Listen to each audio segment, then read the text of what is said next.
Hello, we're back to continue the trial. Let's go. Let's just get straight to it. Ah.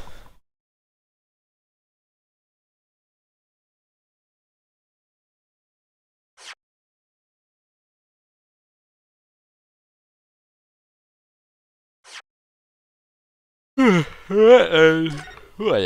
It's not even night.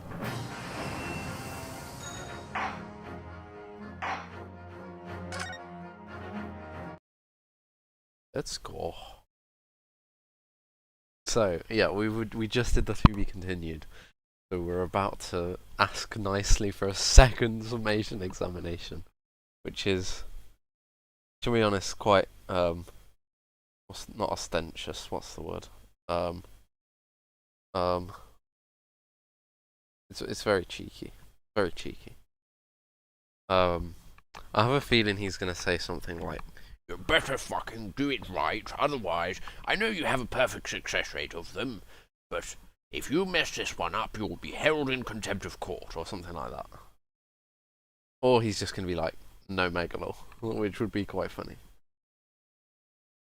"I have considered the defense counsel's request for a further summation examination of the jury, and I have determined that the court must uphold the defence's judicial right to this procedure." Oh, well, that's nice. "So, counsel, you will now proceed with your second summation examination. I presume the jury is ready, Mr. Foreman?" "Oh, I'm a banker. Oh, yes. We are, my lord." "Very good. In that case, I must ask each of you now to state clearly and concisely for the court the grounds on which you find the defendant guilty of this crime."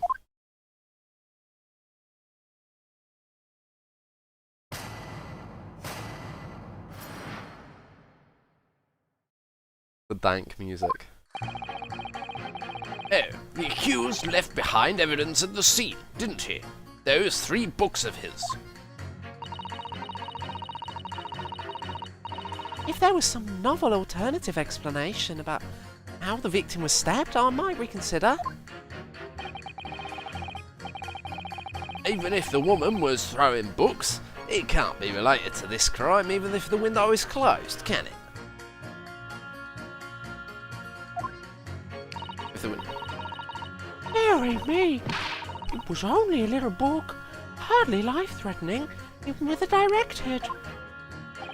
"Boy, look, I just want to get this over with. If I don't bring home some pay tonight, I'll be in a tidy bit of trouble."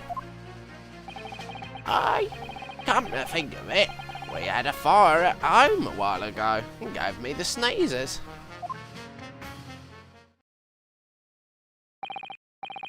Yes, considerably more tangible arguments from all members of the jury this time around, it seems. With one notable exception. My learned student friend was unable to find fault in the previous witness testimony. So the court must accept the fact that it was indeed the accused seen fleeing from the scene. And moreover, no one else was even at the scene to commit the crime. Well, if the eyewitnesses are correct, it would seem as if the conclusion is somewhat set in stone. I fail to see how it can be argued any other way. That means, I'm afraid, that during this summation examination, it's essential that you establish some other tangible explanation for the facts. But how? What would even constitute a tangible explanation here? Isn't it obvious? Who stabbed the woman, and how? Those 2 details are all you need to provide. Simply give us a name and a method by which the attack was conducted. And there I was thinking this might be hard. But Mr. Naruhodo, you have to do it, otherwise this really will be where the trial ends. Ugh, no pressure then. That's quite enough preamble. Proceed with the summation examination, please. I presume you are prepared, counsel? Oh, yes, my lord. Alright, Yunosuke, focus your mind now. Clearly, the key to this summation examination is going to be juror number 4, the maid. Or should I say, Mrs. Garadeb? We have a book that disappeared from the Garadeb's house on the evening of the incident. The 4th book found in the victim's hand. There must be a way to link the two. Yes, that's what we have to find. Using every technique I've learnt in my short career so far. Whatever it takes. Don't forget to keep an eye on Mrs. Garadeb and how she reacts, even to the things other people say. Oh, okay. So we're going to combine the excuse me with the summation examination. Sure. The witness is standing out back. Sure. Oh, the accused left behind the evidence at the scene, didn't he? Those 3 books of his. Hold it! But as we know, there were 4 books, not 3. Well, what difference does it make? There's every possibility that the 4th book, in fact, belongs to the defendant's landlord. Yes, that's the part I have a problem with. Sorry? Well, at the point the woman was stabbed... banker. This landlord fellow was at home, wasn't he? Enjoying a fiery scrap with his wife or something, you said. That's not exactly how I put it, no. Well, anyway, the point is, this fellow and his wife were somewhere else when it happened. I think that's what you call a strong alibi. So it couldn't have been the landlord who did it, which leaves only the Nipponese fellow. Honestly, I can't see what all this palaver's about. It's a done deal, isn't it? I suppose it is, since I have nothing witty left to say. Dun dun dun dun dun! Hold it! So, you might be willing to change your decision, you mean? Oh my, such delight on your face. But I'm afraid I shan't be swayed by emotion. No. Oh my, such delight on your face. I'm afraid I shan't be swayed by emotion. Despite what you may think of me, I'm very modern, metropolitan, and rational woman. That's great. If one reads the morning papers, it's all forgotten by tea time, isn't it? So why read them in the first place? You see? Modern, metropolitan, and rational thinking, wouldn't you say? And not at all extreme. As I see it, an overwhelmingly suspicious Japanese man has been implicated by overwhelmingly strong testimony. So despite 1 or 2 minor puzzlements, I do declare that the man is overwhelmingly guilty. Modern, metropolitan, and rational logic, wouldn't you say? Overwhelmingly. But us modern gals are always delighted to embrace new fads, you know. So I'd be only too happy to consider an exciting new theory if you could come up with one. I'd be happy to do that too, if only I could.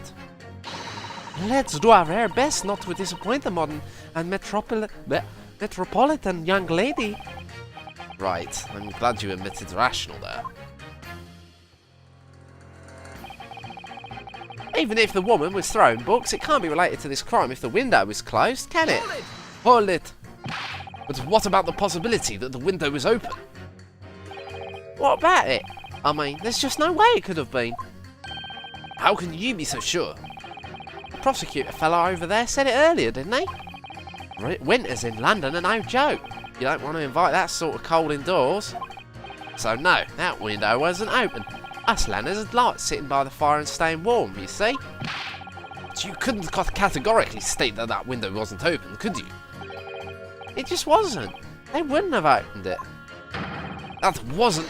Then what's the point in even having windows, huh? To counsel, you will kindly refrain from childish bickering. Oh, sorry. I haven't seen... Oh yeah, he does have a confident pose. He leans on the thing. Somehow I need to show there's an undeniable possibility that the window is open. Because this young man isn't going to budge otherwise.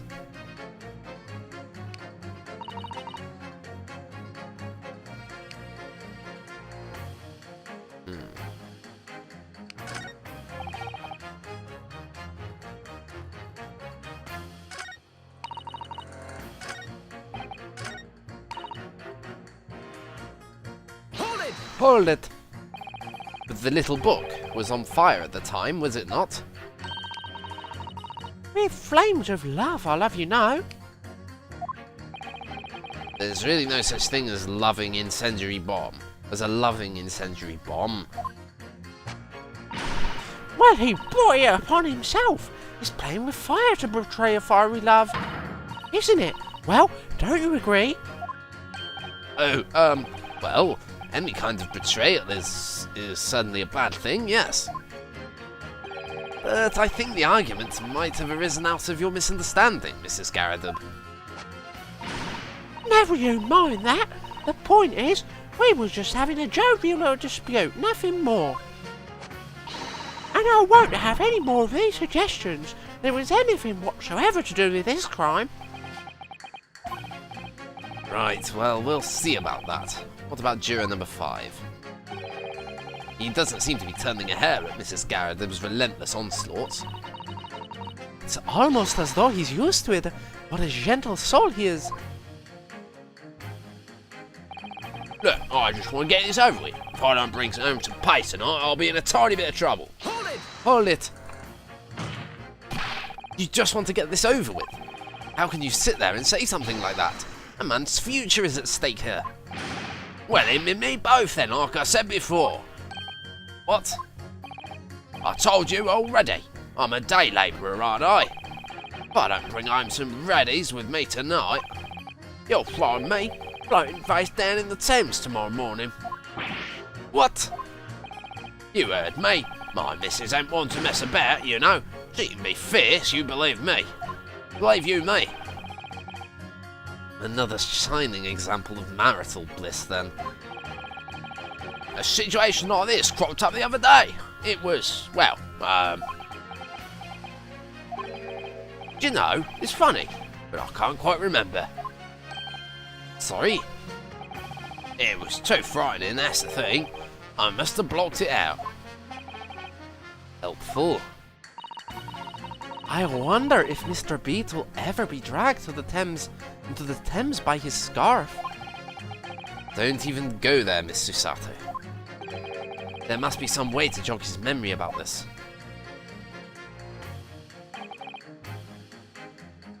Dun dun dun dun dun dun dun dun dun dun dun dun dun dun dun. Oh, come to think of it, we had a fire at home no while ago. It gave me the sneezes. Hold it! Does that have anything to do with your decision about the defendant's culpability in this case? Sorry? What's that?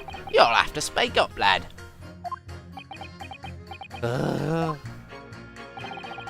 Could you tell us more about that fire? It was last winter.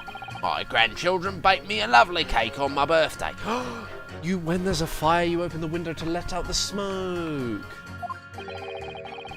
It had 75 candles on the top, it did. What a sight to behold it was. You put candles on a cake? Was that kind of some sort of devil worship? Of course not, it was an angel cake. To celebrate my birthday, obviously. It seems that's a common custom here in Great Britain, Mr. Naruhodo. Anyway, I mustered all my puff to blow them out. Oh no, I must have blown wrong somehow. The flames didn't go out, but candles went flying all over the room. The furniture caught and everything went up. The whole place filled with smoke. Definitely sounds like devil worship to me. And by the sneezes, I presume you mean a cold. But how did you catch a cold from a fire? What a fiasco it was. The grandchildren, bless them, threw water over me as they tried to put out the flames. And then, because the whole room had filled up with smoke, of course, we had to open all the windows to clear it. The windows?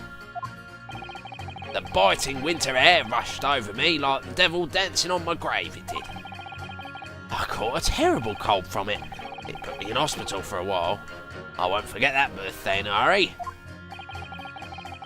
I knew it was devil worship all along. It Something about this old man's story is playing on my mind for some reason. We need to demonstrate who, apart from Mr. Natsume, could have attacked the young woman in the street, as well as how he or she could have done it. Yes, but once again the jurors' statements are full of personal prejudice. A lot of them seem convinced they're right, even in the face of logical arguments to the contrary. I think you're going to need to pit them against each other to force them to accept an alternative explanation. Yes. I don't necessarily need to find contradictions between their assertions, just a connection might do the trick. Alright, I see what I can do. If anything stands out, I'll go in for a strike. That's the spirit. I'm gonna double press everything, because something has to have changed, I think. Because we mentioned that we're gonna hope that Mrs. Garrett will react to something.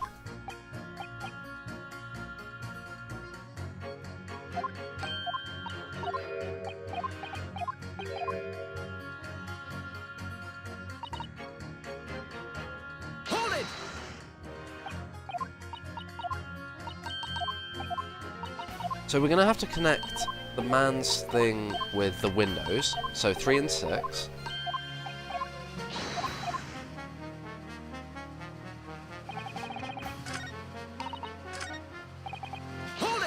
Hold it.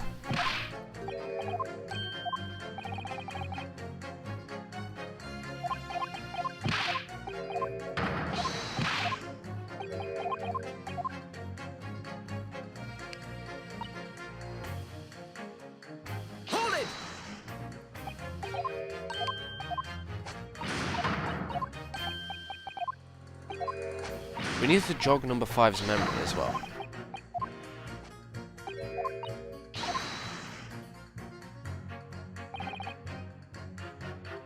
Wait, is he reacting now?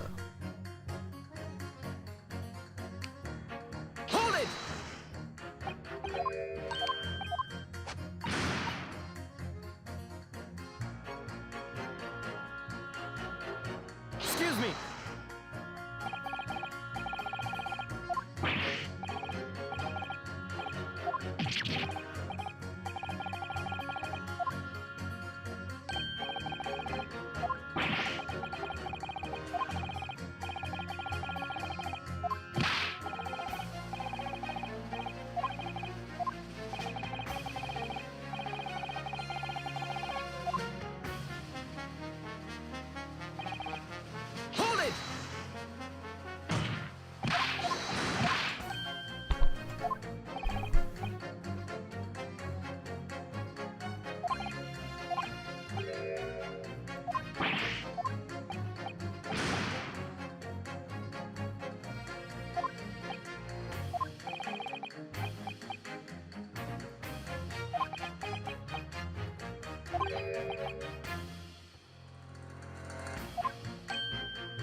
So it's going to be 5 and 2 eventually.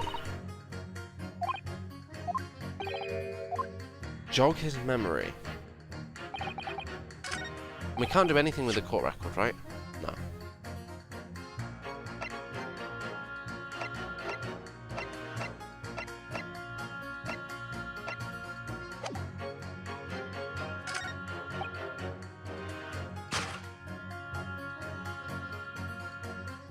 Wait, he changed his statement, so... Hold it. Did you change your statement from before? Well, yes, it was one of my most memorable birthdays, you see. I couldn't let it go unremembered.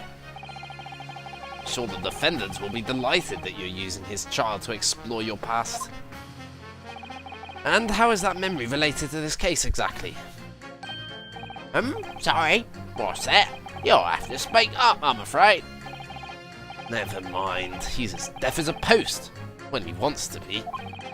But actually, this old man's anecdote might just provide the alternative explanation I need to make my point to some of the other jurors. We used unlit candles on my birthday this year. It's safer that way.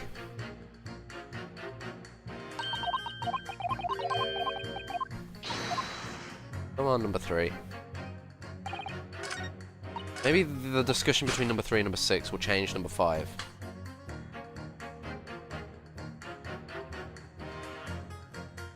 Objection! Objection! These two jurors' statements clearly contradict one another. They do? How exactly, counsel? Don't point at me again. I told you it wasn't me. What's that you say? Speak up, lad, speak up. Oh, it was wrong. Oh, me? See what, sir? Did you hear juror number 6's account of his birthday celebrations last year? It seems, despite being a Londoner, he once opened his windows in the middle of winter.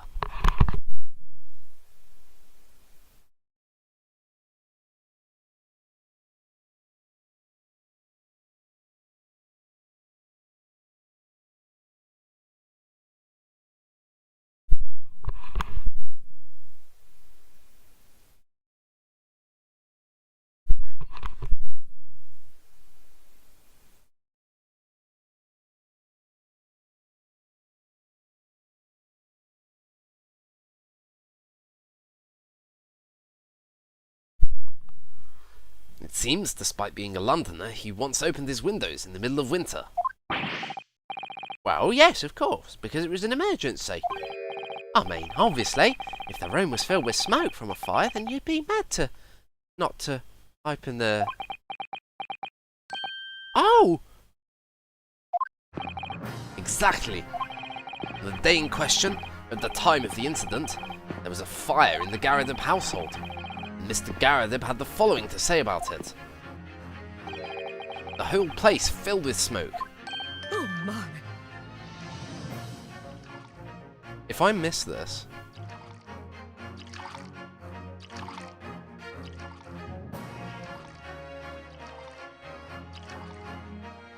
What do I do if I miss this? Because I can't do this, I can't repeat this objection scene, can I?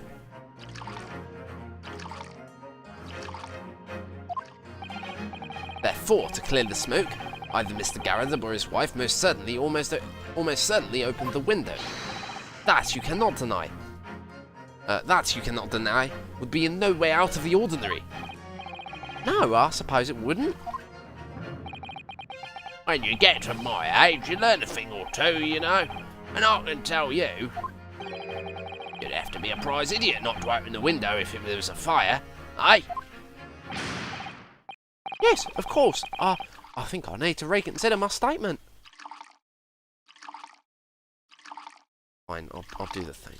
Excuse me. Excuse me. Juror number 4, do you have something to say about that?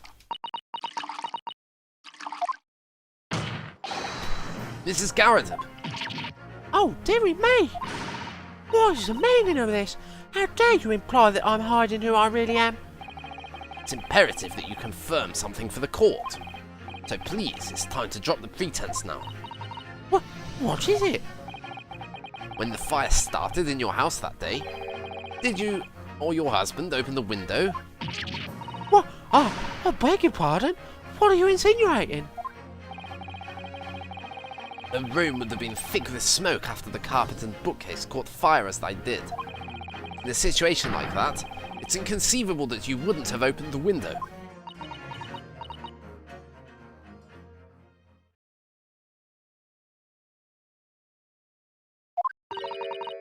What if we did?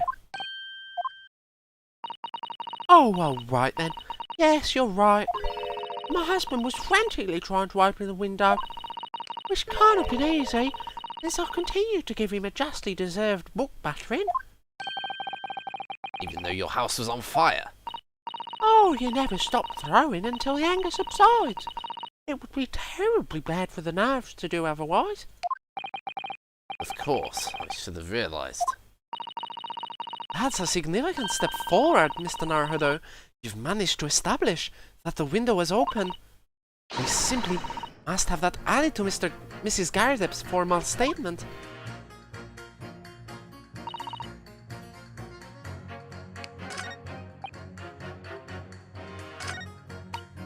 Whoa, okay. So, has this affected this? No. Hold it! So this has got... Oh, okay, he did change. I didn't read it. At the point when the victim was attacked on Bride Road, we know there was a small house fire in the Garrett household on the opposite side of the street. Well, yes, it certainly seems that way. And on account of the smoke, I imagine they would have had the windows wide open in spite of the cold. We also know that Mrs. Garrett was throwing flaming books at her husband. Her husband, who was backed into a corner by the window due to his wife's frenzied attack. Yes, that's right.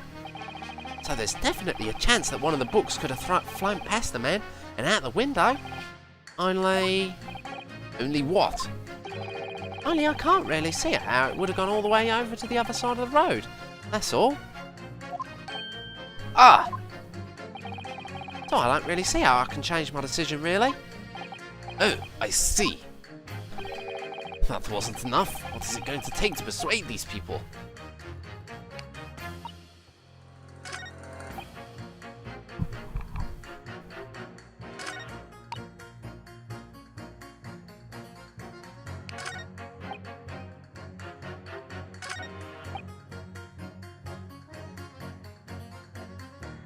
Hold it!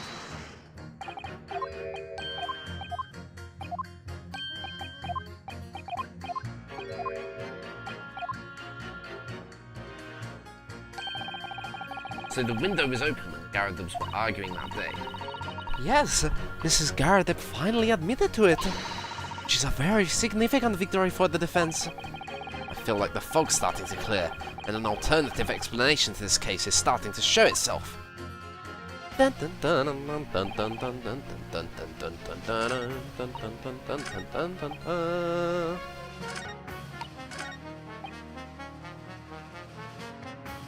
Hold it! Just in case that changed his... and he remembers after hearing about the fire, which doesn't seem like it's gonna happen. So I have to press Mrs. Garrett. Maybe that will be the thing that reminds him. Hold it! Hold it! The fourth book found at the scene of the crime shows the very obvious signs of fire damage. And the title of the book is The Lion's Pride. The same title, in fact, as the book Mr. Garrett told us he'd been reading. He had been reading. Well, I really couldn't say. On the day in question, did you or did you not throw at your husband the copy of The Lion's Pride that he had been reading?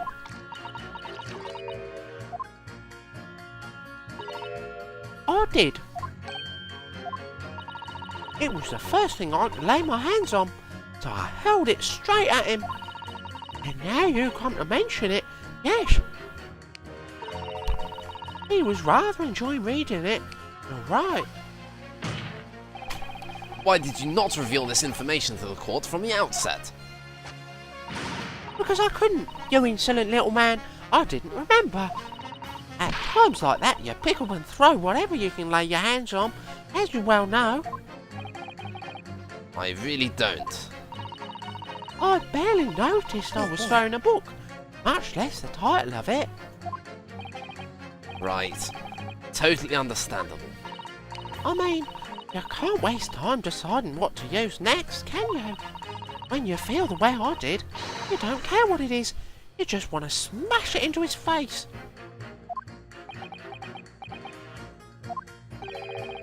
You can see where violence can lead, Mr. Sato. I'm disheartened to think that you might believe me capable of such behavior. Anyway, I have a feeling I might have noticed someone reacting a little strangely to Mrs. Garrett's remarks just now. Ah, perhaps I missed something while I was preoccupied. Hold it! Hold it!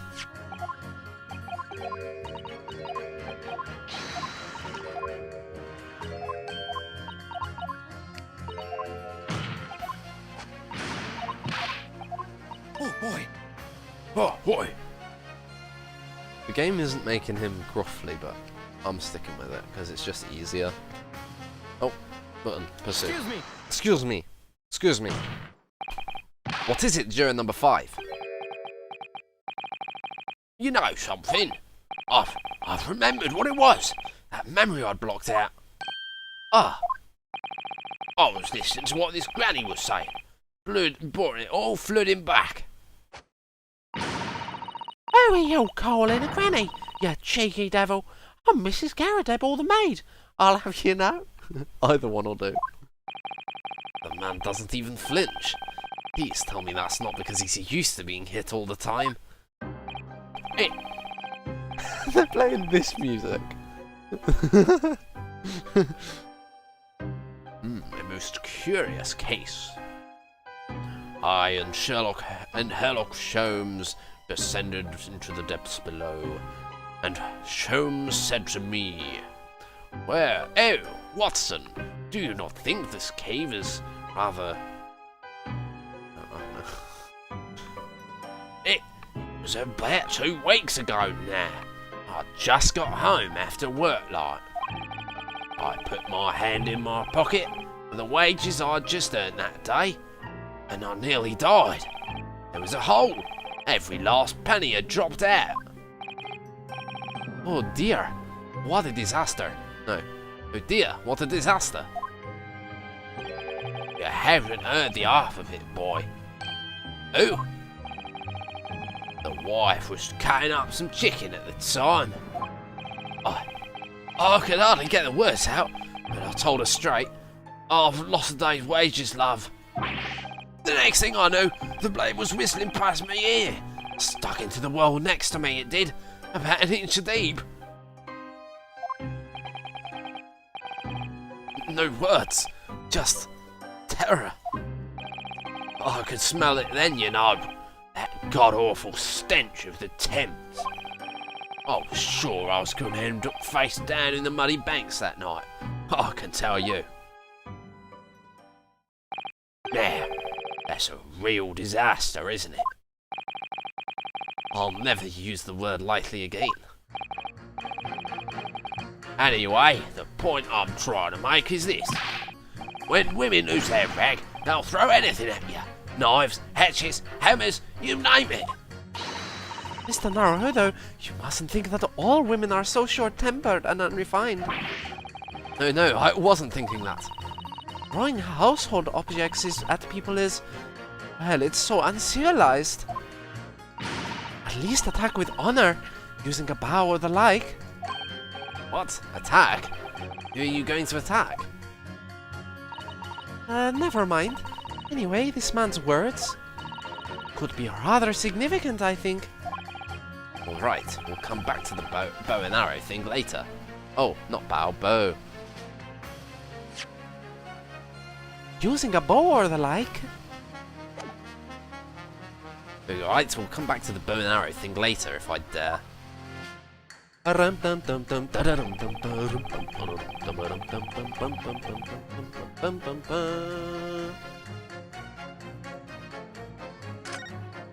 a new chat?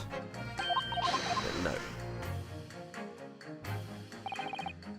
See if hers is the same. I just want to read all the dialogue. I didn't realise I missed dialogue by earlier.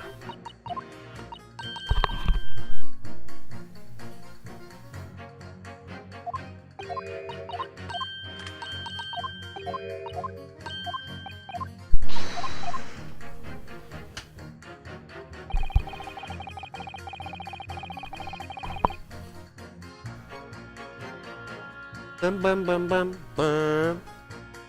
Hold it! Hold it!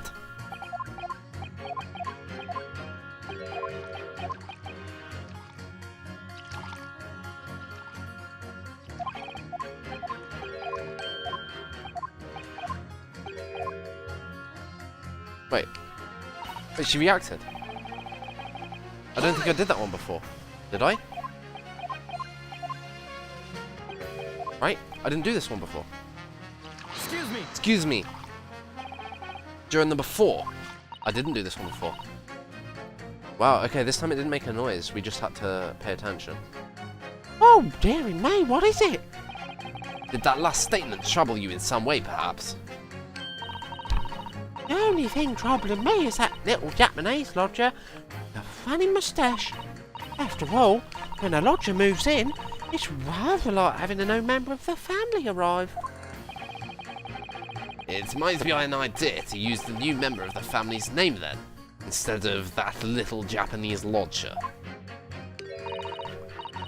The point is, it's very difficult to know what would make a good welcome gift for the man. A book? Or something nice to eat? Putting aside concerns about presents for the moment, could you maybe focus on the present concerns at hand? Wait, what was the purpose of that? Hang on, what? What was that about?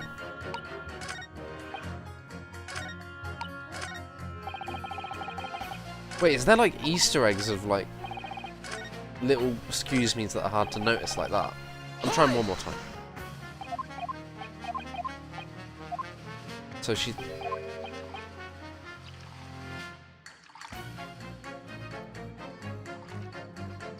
Excuse me.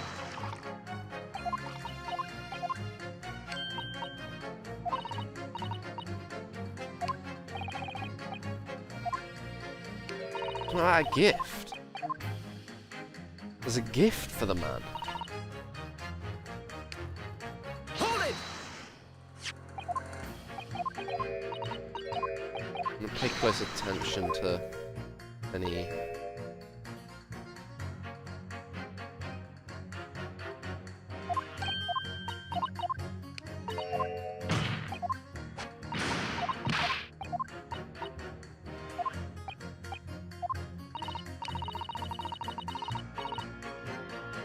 So that's that one, we've already read it.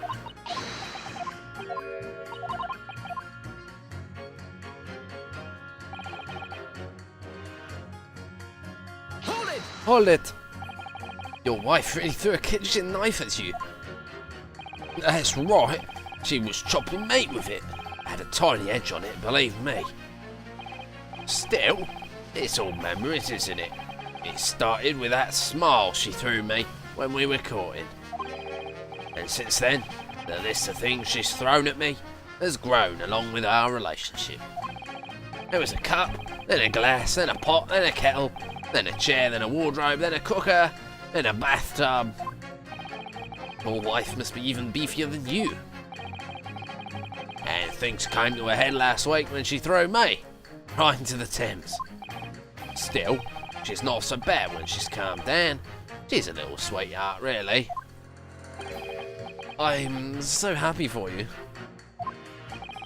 If you want to know what I think this whole idea of ladies first that we're so obsessed with in this country was thought by some clever lads who've been tossed into the Thames a few too many times by their wives. That's a very interesting theory. What a terrible thought. On the face of it, this juror's statement just sounds like a really extreme anecdote. But I think it might turn out to be an extremely powerful weapon. A weapon I might be able to use to make the jurors accept an alternative explanation here. Throwing knife! Okay, it is a throwing knife.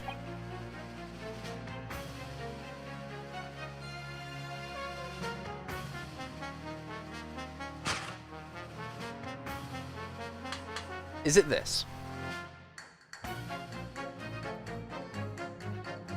No. This isn't helpful, but I'm gonna do it. I think this is gonna be an actual thing. Right? Stabbed, stabbed. Objection! Those two statements clearly have a deeply significant connection. Good grief! You mean they don't contradict each other? Explain, counsel, at once. Good grief. I was giving him the wrong voice. Juror number 2, do you think perhaps that this could be one such novel alternative? Oh my, whatever you mean.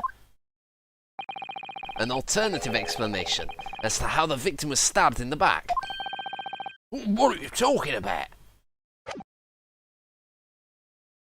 Oh, I can do that and then right click to go back. We've demonstrated that the fourth book, The Lion's Pride, was found at the scene of the crime, originated in Mr. Garrideb's room on the top floor of his house.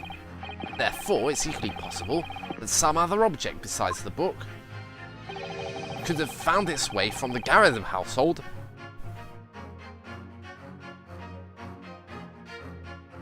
to the street below. Sip of water.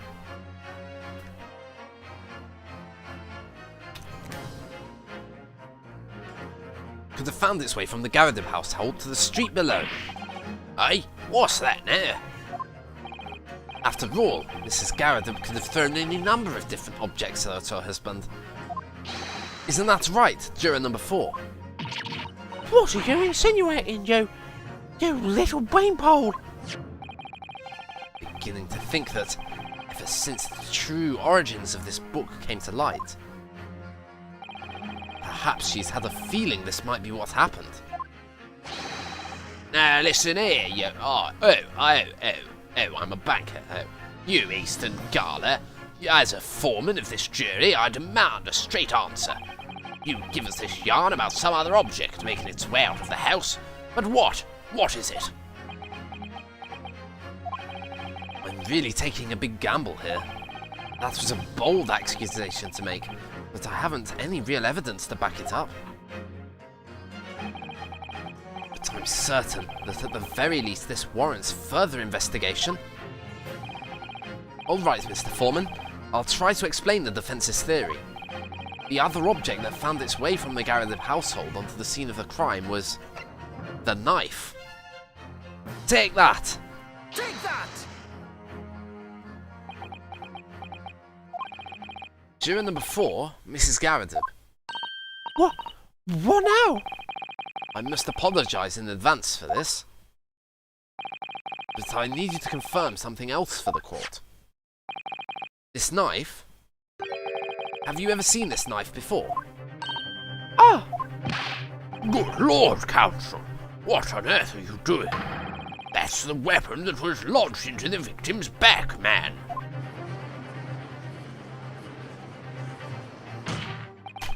My lord, remember that when this victim was attacked, Mr. and Mrs. Garrideb were in the throes of an argument.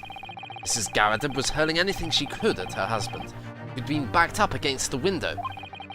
A window that had been opened to clear the smoke, and through which a book sailed to land at the scene of the crime. You can't... Oh, you can't seriously believe that? The book was found in the victim's grasp. Are you saying it flew out the window and across the street to land neatly in her hand? Even my missus ain't got aim like that. Yes, I admit there are many details which we don't yet understand. That's the point. That's precisely why we must not allow this trial to end. Not right now. Oh my! Ugh! Mrs. Garrideb, your answer please. Have you seen this knife before or not? Oh! Ah! Bud.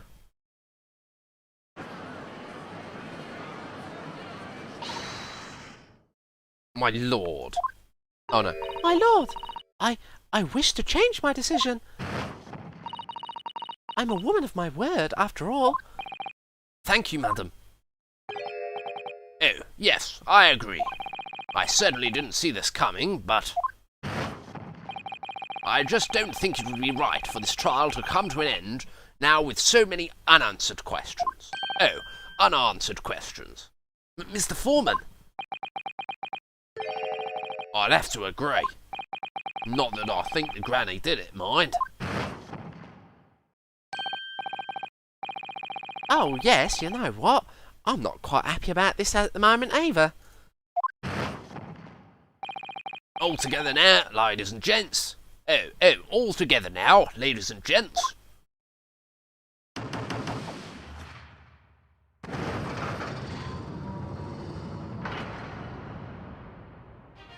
Dun dun dun dun dun dun dun dun.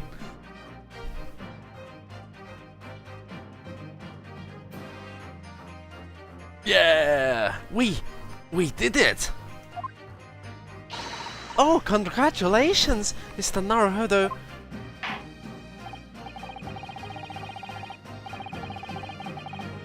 So, as a result of the defense's summation examination, a number of jurors' leanings have changed. 2 jurors called guilty, against 4 now calling innocent. Accordingly, the opinion of this court is divided, and the trial will continue.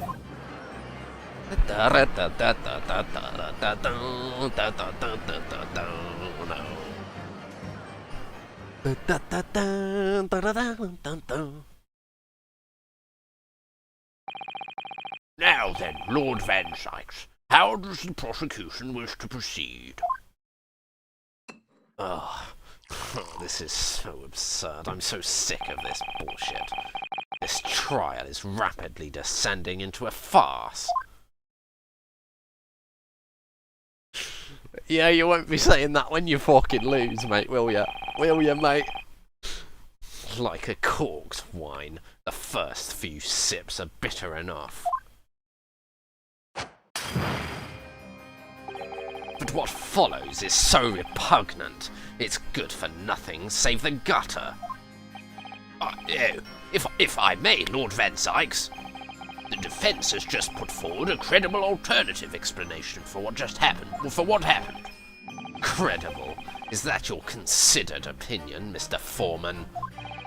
The defense's argument is a joke, to which I barely know how to respond. But let me start by saying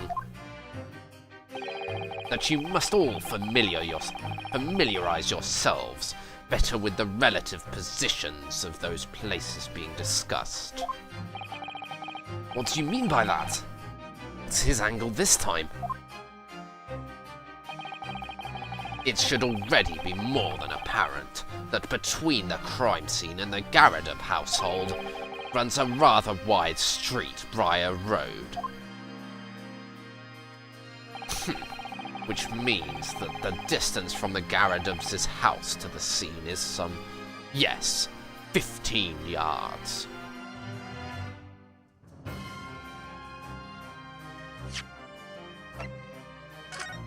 But the street... So that's apparently 15 yards. So you're telling me that the roadworks were only like... I was under the impression that this was like 3 yards? No, maybe not. Maybe about 10 yards wide is what I was thinking, not 15. Yeah. Why is it that wide? I don't know.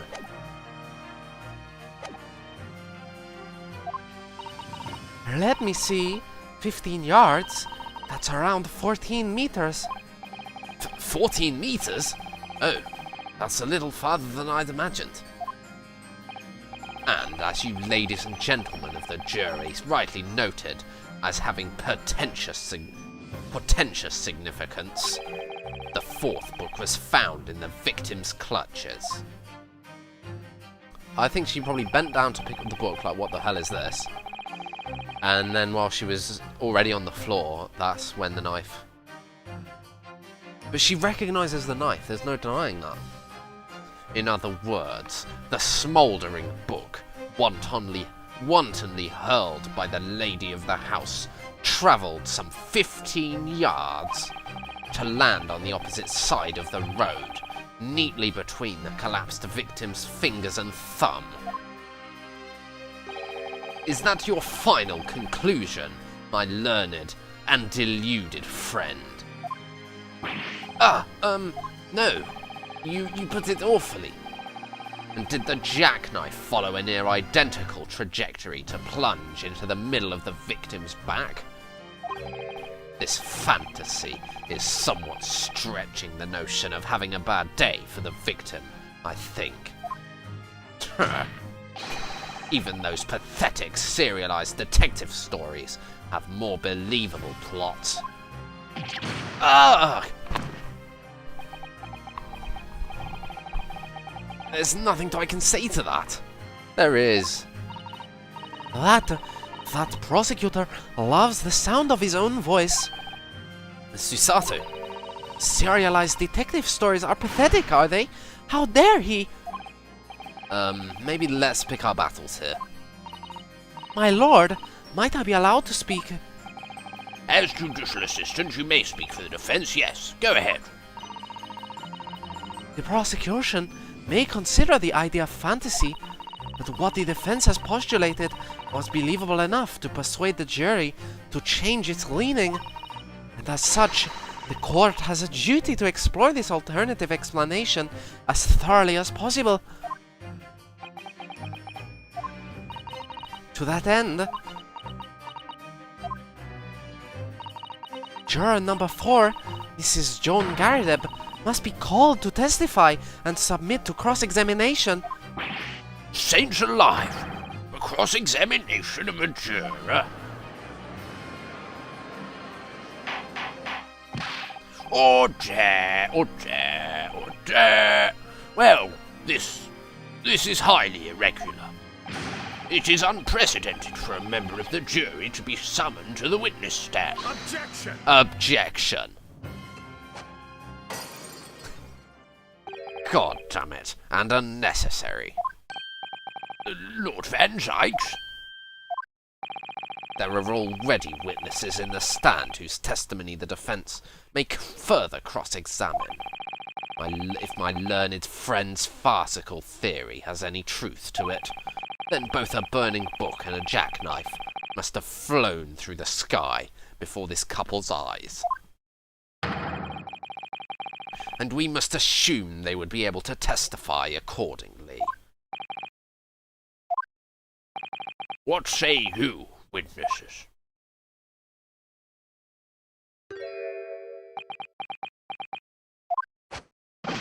Yes, sir. Constable Rolly Beat reporting for jury, sir. Well, good morning, officer. Sorry for dozing until now, sir.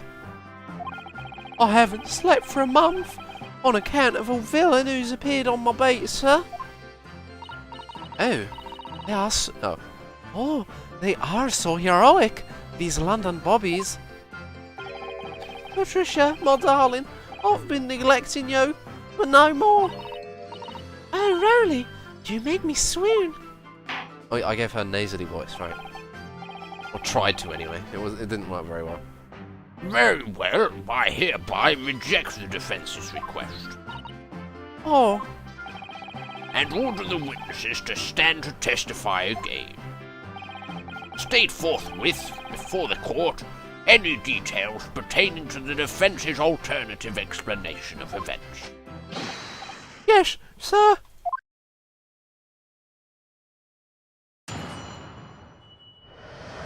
We're gonna have to think about whose beat the area was, the lighting of the street lamp, the lighting in general, and there was something else as well that we need to think about. I'm not sure. This case has nothing to do with Mr. and Mrs. Garrett. Believe me, a London bobby is good for his word. You see, sir, the windows on the top floor of the Garrett house are top-hinged casements. Explain what the fuck that means. Obviously, if anything had been thrown out the window, we would have seen it. I did leave the scene and fetch help, but my trusty Rolly was there to make sure nothing was disturbed. I didn't take my eyes off the crime scene for a moment. Sir, nothing of strange to report on that front, sir. You did though, because your wife discovered you laying down in the snow.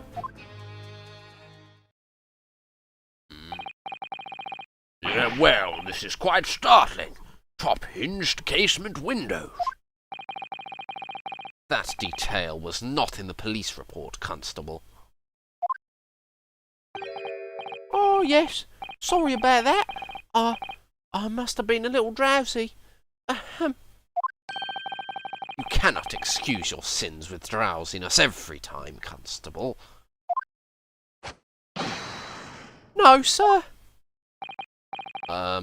Sorry, but what on earth is a top-hinged casement window? And you cannot excuse your ignorance with such trite remarks, my learned friend. Of course, sorry. I found it, Mr. Naruhodo. Cast your mind back to the windows in Mr. and Mrs. Gardeb's room. Alright, I'll try. So the window opens in order to allow air to circulate inside the house. But as it's a top-hinged casement window, it swings open along the upper edge, you see? I'm glad you've rectified your ignorance. A casement window's most prominent feature is its stay, a metal bar which prevents the window from being opened beyond a certain amount. It prevents its opening? This is all news to me. Absolutely correct, sir. In other words, if a book or knife were to have been thrown through the open window, it would have clattered against the pane and fallen straight down to the pavement below. No! You see the problem then. Good. Your education in windows is complete. There were never any possibility of either the book or the knife travelling 15 yards over the road.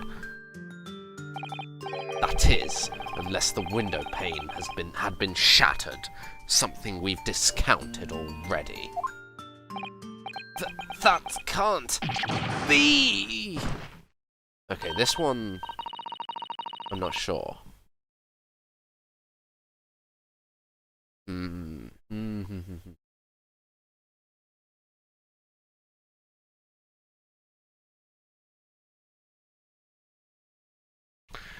Maybe the wife did something? He collapsed on the pavement. All I can think of is that he collapsed in the pavement. And Patricia did something. Maybe the book and that were on the other side of the road and she moved it. That's the only possibility I can think of. Did you see that, Rowley? That young Japanese man just collapsed in agony. Oh, yes, me darling, I saw it. Yeah, I saw how he crumbled before me. Oh, Rowley, you're so strong. How is this happening? I haven't even started the cross-examination yet, and already my argument's been destroyed. Counsel, if you could drag yourself upright again. The court awaits your cross-examination. My lord. Oh, good. Another desperate situation.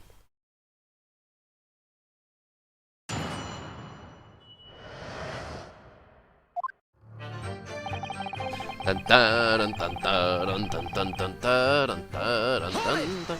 Hold it! How can you say that for certain? A very good question, sir. And the answer is this.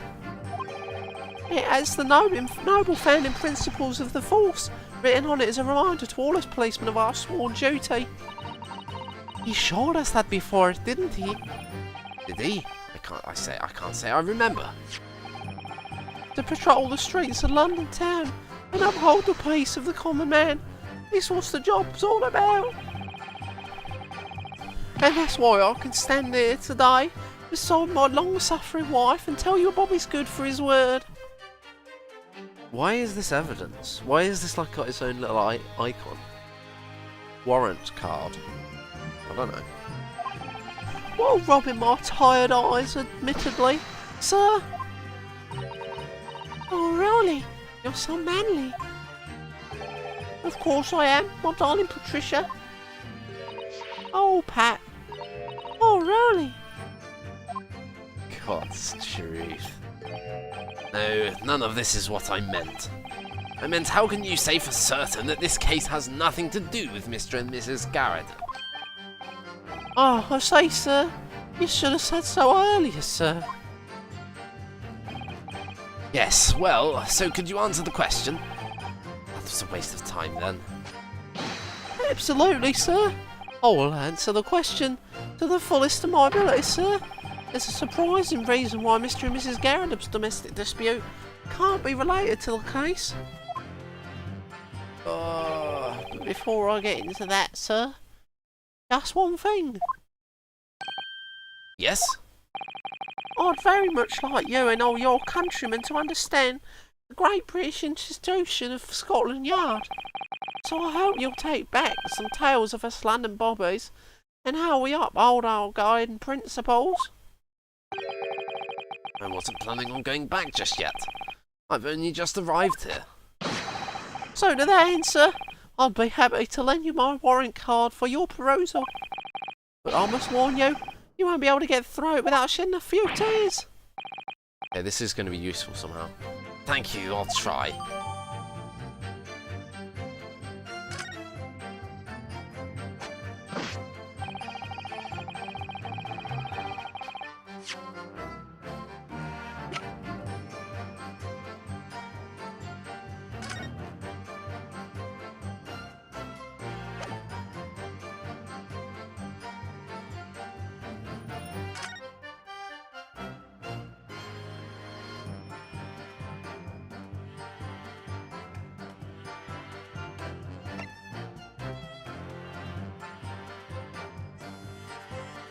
Right, there was this issue of where she went, which police box she went to.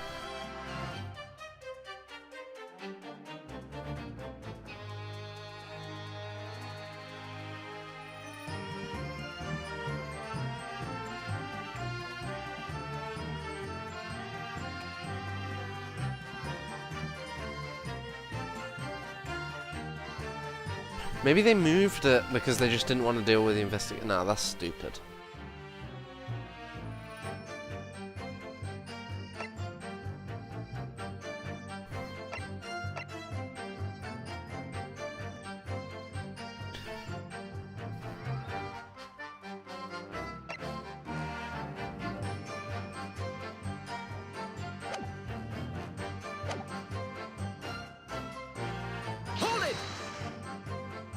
Hold it! By which you mean they don't open fully, is that correct? Yes, sir. They're just there to allow a bit of air through the house, you see. So they're restricted as to how much they open. And therefore anything thrown out of the windows from inside the room would simply strike the pane and fall to the street directly below. For clarity, allow me to mark the map. Maybe the victim was working on this side, but the boundary of the jurisdiction, the beat, is the Briar Road itself. So to move it from this side to the other would change the beat. That's maybe something. Here is the location where objects would have fallen. Yes. Directly opposite the scene of the crime, on the other side of the rather wide road. Would it have been so hard for somebody to mention this top-hinged casement a while ago? I missed it. Casement thing before. Well, I have another question for you, Constable. And what would that be, sir? How do you even know? Why would you have any idea what sort of windows Mr. and Mrs. Garradup's house is furnished with? Oh, well, sir, that's very simple. You see, I helped with the investigation yesterday. Barak Van Zyke said that they didn't investigate Garradup's house. You helped? In what way? Various members of the public were questioned in order to gather information about the case. That's right, sir. The sad truth is, we're all overworked. So even though it wasn't under the jurisdiction of my own beat, I obviously wanted to help. I see. Well, thank you. Oh, is it my turn now?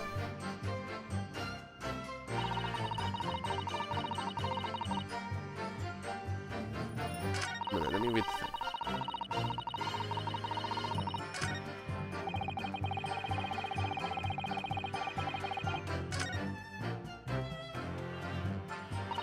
I'm so sorry, Mr. Naruhodo. I had no right to speak out. What do you mean? I requested the cross-examination of Mrs. Gardeb without consulting you, even if the judge did deny me.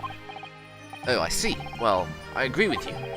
We do need testimony from Mrs. Gardeb, if we're ever going to get to the truth of this matter. Do you really think so? Well, think about it. No matter how far it is across the road, or how that window opens, Mrs. Gardeb's book found its way to the scene of the crime somehow, didn't it? You're right. And then there was Mrs. Gardeb's reaction to me showing her the knife. The woman's hiding something, I'm sure of it. You're right again. We need to use this cross-examination to uncover more clues. We'll get to the bottom of this one way or another. I swear. Yes.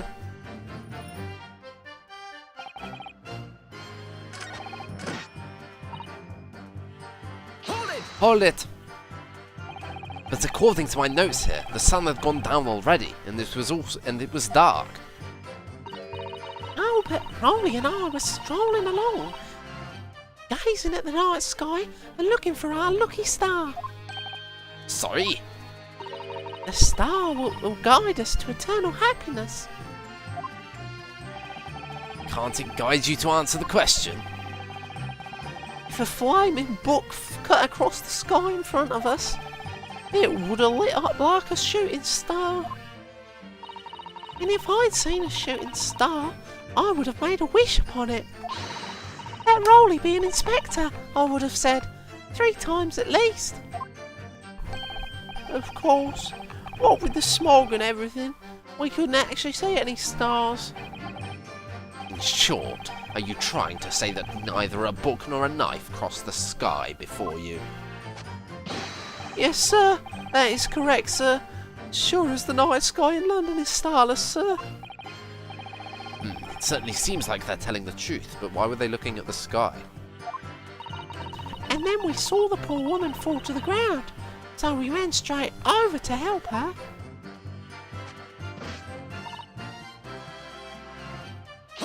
Hold it! Yes, you said that you went to a nearby police box to fetch another officer, is that right?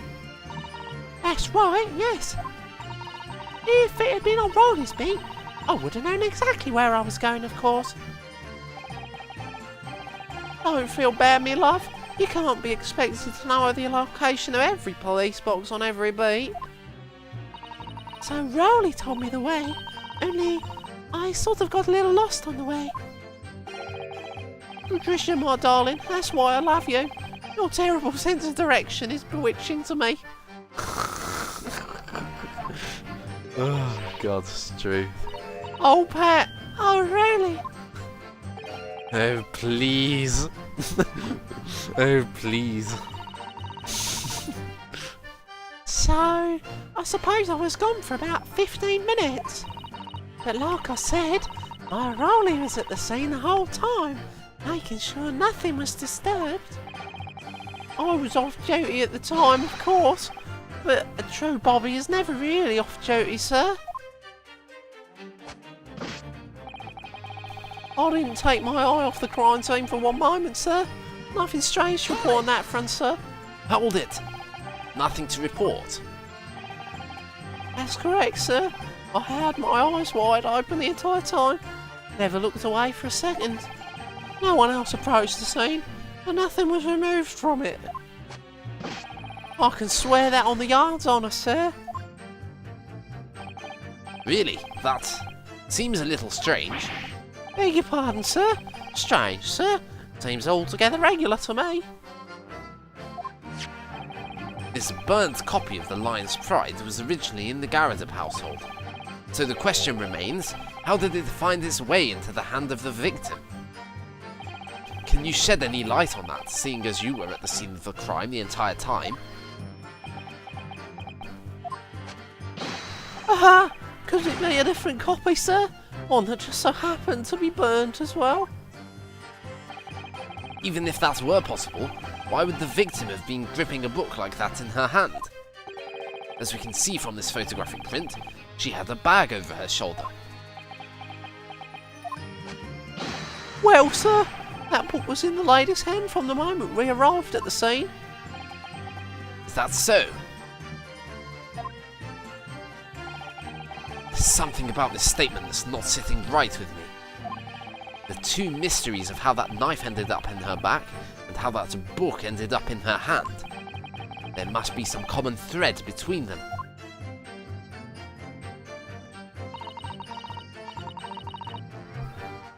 I'm so sorry. Oh, we've already read this. Okay, so we do the second rolly holder. And that last statement is odd. Hold it! Hold it! Excuse me! Give me the excuse me.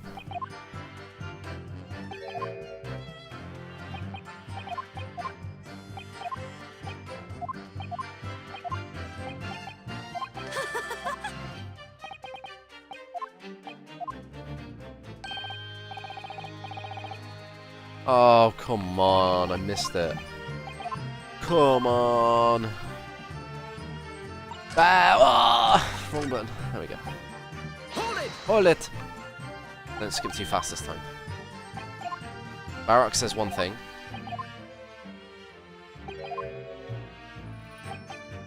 And it's now.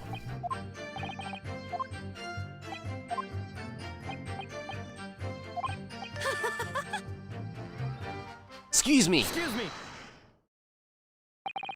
Do you have something to add, Mrs. Beat? Sorry?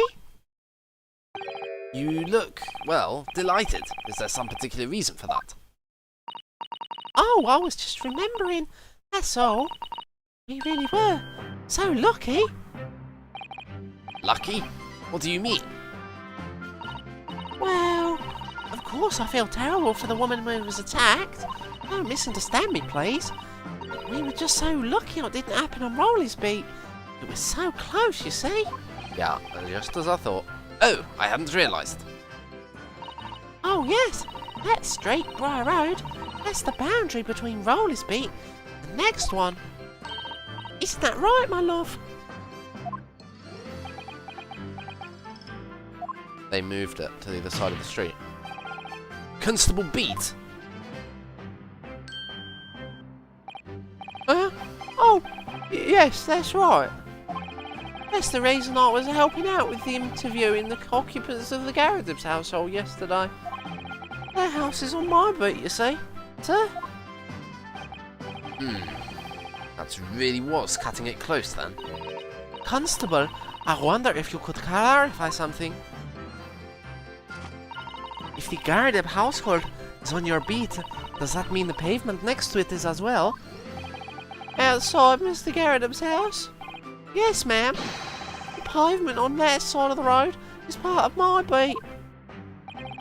I see. I was unaware of that. Just think, if the woman... Oh, Nasely. Just think, if the woman had been attacked on the other side of Briar Road, you would never have been able to go for that meal to celebrate our wedding anniversary. But that's the life of a bobby, after all. Extraordinary people are bobbies, tirelessly working for the benefit of all London. You know what I think? I think it was the good Lord's way of rewarding my Rolly for all his hard work. Don't you think so, my darling? That must be it, Pat, my love. That must be it. I think perhaps we should make sure that we have information officially on record. Leave it to me, Mr. Narhodo. I'll take care of it immediately. Oh. And now it's my turn, I think. Ooh, okay. Can I ask you something? Please, Mr. Lawyer, sir? Oh, yes, of course. What is it? You're doubting us, aren't you? I can tell.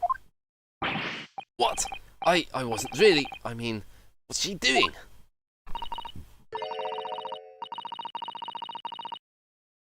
Please, just because I'm a woman doesn't make my testimony any less valuable. You might just see me if the wife is a policeman, But I'm a woman of my word, I am. I really don't remember ever suggesting that I doubted you. Ugh. No excuses. I don't want to hear it. My voice will be heard. My lord, you'll let me speak, won't you? She keeps fucking up the testimony, doesn't she? The first one, it was her, like, being pedantic and wanting to brag about the fact that she remembered all the books that got me the way out. So, this seems promising. Yes, Mrs. Beat. I will allow you to supplement your testimony if you so desire. Sometimes the path of least resistance is the sage one. It's a very loud mutter. I heard that. Oh, wow. You just clicked. That Japanese man thinks a policeman's wife's word counts for nothing, doesn't he? Does he? Now watch out, sir. I might let you get away with something like that, but my Rolly won't. Duly noted, Mrs. Beat. Please, I humbly ask you to continue. What could she possibly be about to say, I wonder? I know what I saw. My eyes never let me down. My sense of direction is a little sometimes off, though.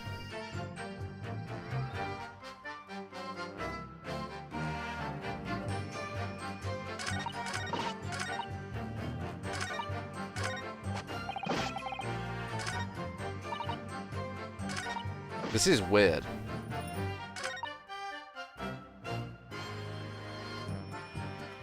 Let's see if at the end it's changed yet. No. Okay, I think it's going to be that fourth statement now, but I want to see. Okay, yeah, I'm going to press the fourth statement.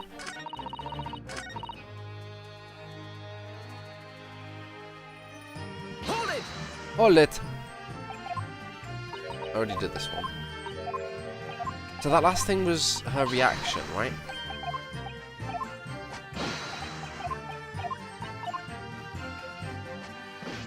So this will update this press, I think. Hold it! No?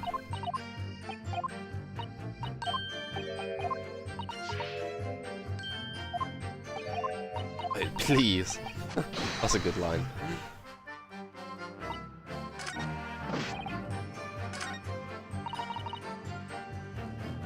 Hold it! Hold it! Mrs. Beat, nobody is questioning what you've told us. I saw it, I did. That evening, I saw it clearly. That little Eastern man with the whiskers and the funny curved back, just slinking away from the scene. And I know what I didn't see as well. I didn't see any flaming books or knives flying through the sky. All very clear. You also mentioned something about having a poor sense of direction? Oh, yes, well, that's a little embarrassing, really. I'm always ending up at the wrong place when I've made arrangements to meet Rolly. He gets ever so cross. Oh, well, we've all made mistakes like that from time to time, I'm sure. I got the wrong church on the day of our wedding, I remember. It caused a terrible kerfuffle. I very nearly got married to someone I'd never even met before. That would most certainly not do, madam. Anyway, continue with your testimony, please, Constable. Yes, sir. Okay. So we've got another excuse me. This is the third excuse me, I think. Bloody hell. Or is it the second?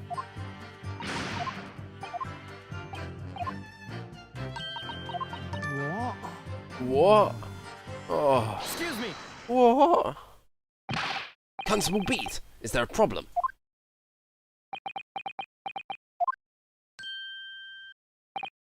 No, sir. No problem, sir. Did your wife's remark just now bring something to mind, perhaps? Oh, well, in a way, sir, yes, sir. Oh, I was just remembering that the same thing happened that evening is all. You mean Mrs. Beat lost her way on the night of the incident? Well, you see, I sent her off to find a police box in the next beat over from mine. She was gone a fair bit longer than what I was expecting. I thought she'd be back in sort of 10 minutes, but my darling was gone a good 15. Oh, really? You're such a thief. I don't want to read this. But the reason I was staying so long was because of the bouquet, silly. The bouquet, silly. The bouquet. Sorry? What bouquet are you talking about? Oh, it was a present for our wedding anniversary.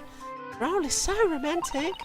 He saved up with it with farthings and halfpennies he found in the gutter while doing his rounds. Yes, how romantic.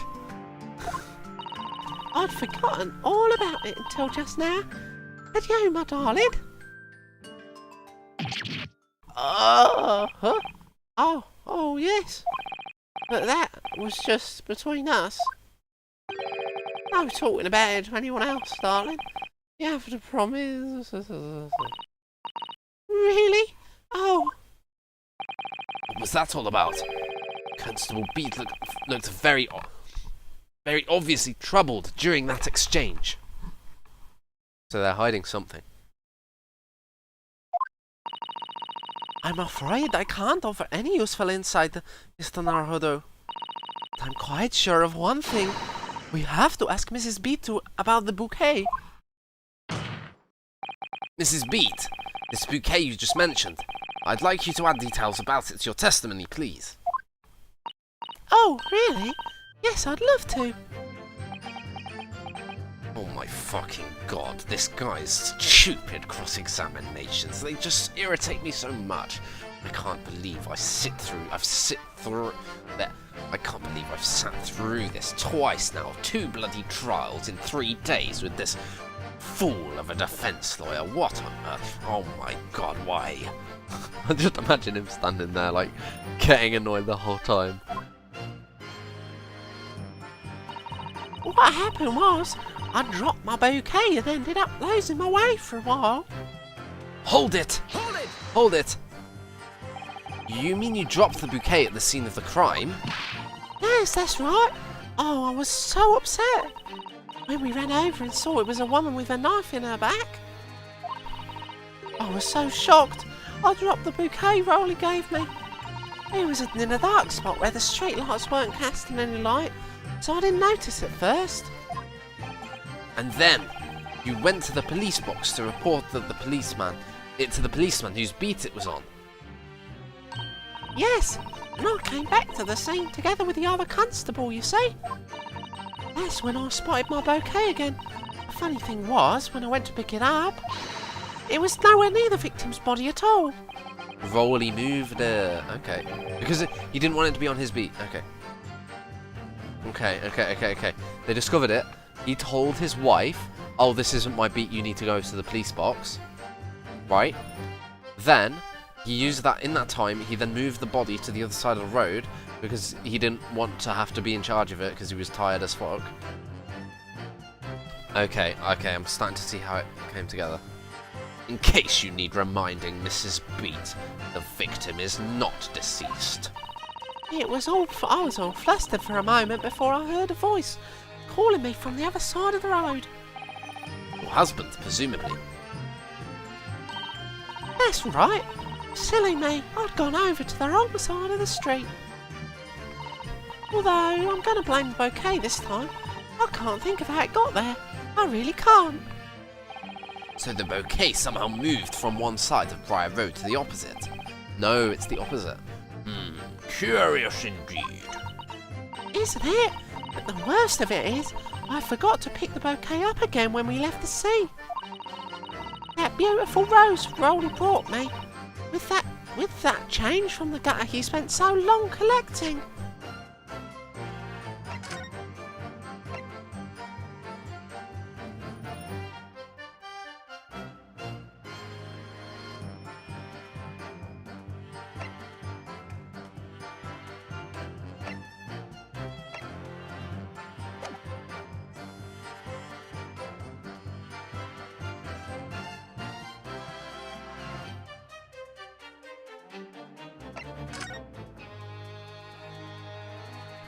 Do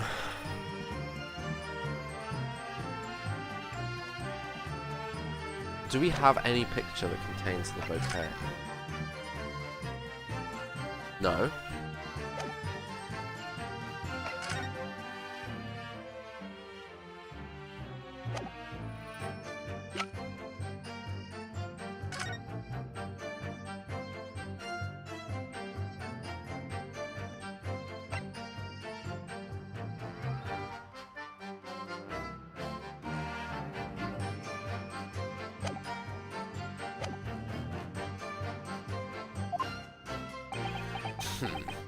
He's realised.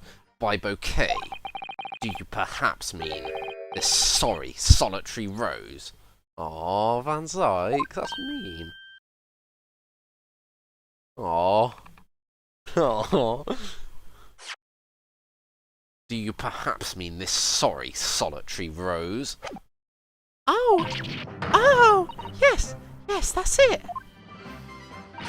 That's the bouquet Rolly bought me for our anniversary, with old bits of change he found in the gutter.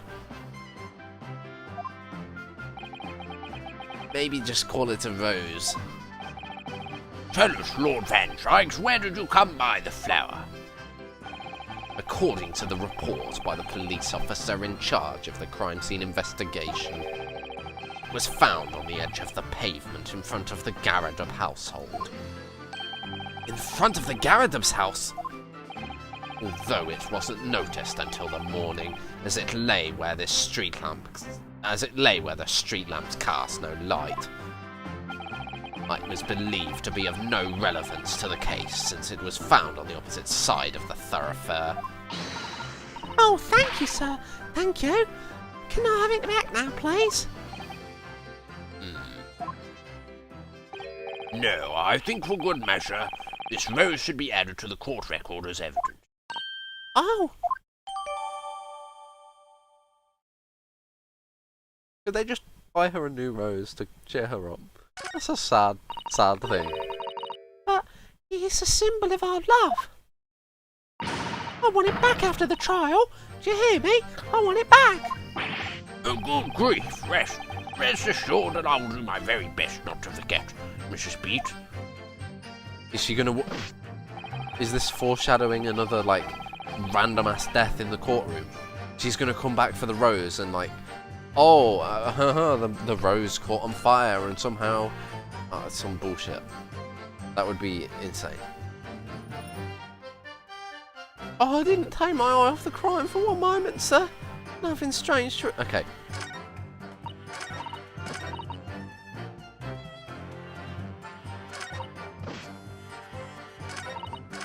We've had so much evidence come out of this testimony. Well, Mr. Naruhodo, what do you make of all of this? Yes. The whole idea of an invisible attacker has been troubling me all along. But I believe I'm starting to get a picture of what's really happened here now.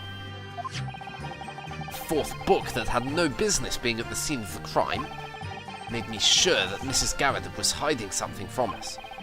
It is becoming increasingly clear that someone else has been hiding something from us as well.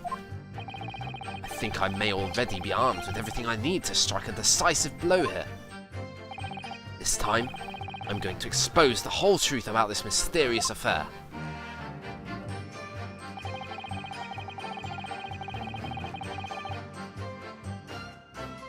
Okay, he says there's a contradiction now.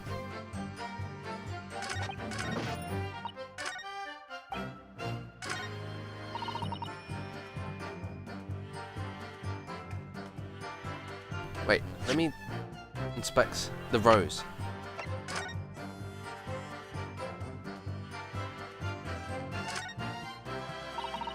An English rose. It's such a beautiful flower. Ah, this is a rose, is it? I've never seen one before. You're not taking interest in flowers, Mr. Naruhodo. I wouldn't say that exactly, but I do know 3 types at least. Gosh, 3. Yes, plum blossom, peach blossom, and cherry blossom. Perhaps you should consider branching out, learning some that aren't fruit tree based, for example.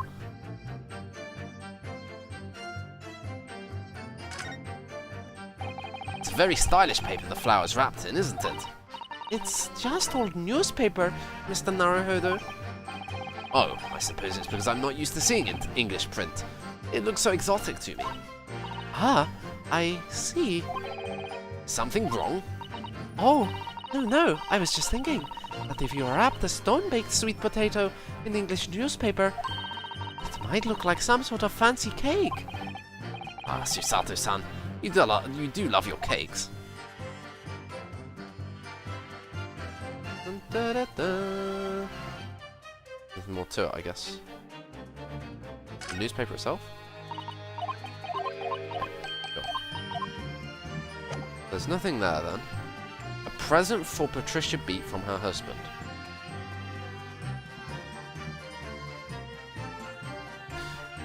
This contradicts the location of the body.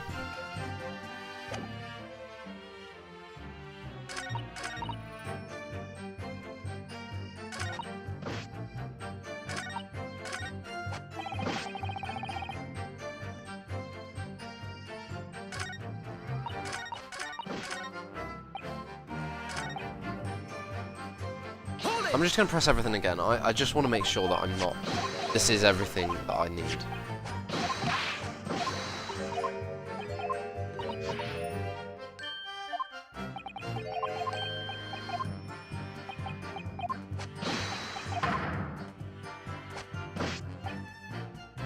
Hold it! I just want to be sure. So I'm thinking we either present the rose somewhere. I think it's got to be the rose, right? I'm gonna have a... Oh, that's a new one!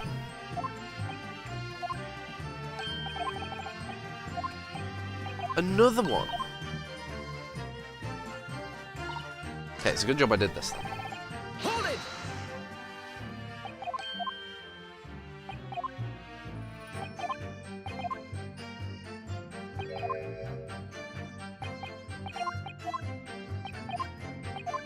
Dun dun dun dun. How long have I been going for? 1 hour 32?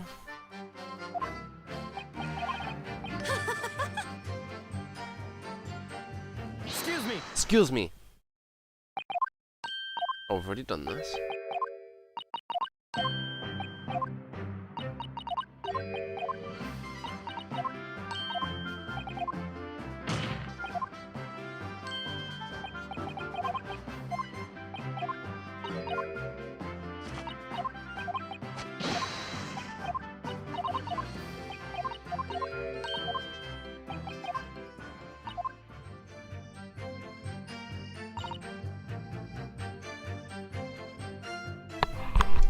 Hold it!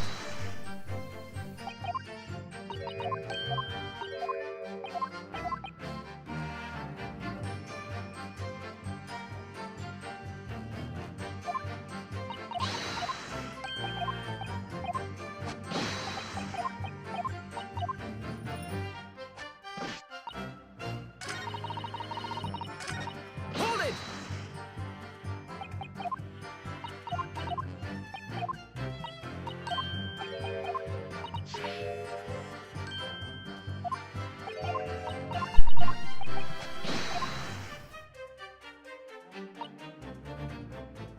Hold it!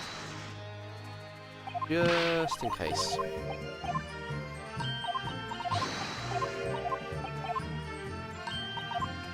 I have a feeling I'm gonna make a mistake here because I'm gonna.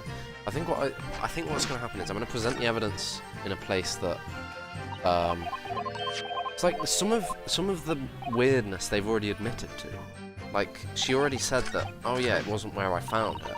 So if I present the rose and said, oh yeah, the rose wasn't where you thought it would have been, that's a contradiction, right? It wouldn't work, right? Because it's not actually you, right? Hold it! You know what I mean? No? Am I making any sense? I don't know. I'm just talking at this point.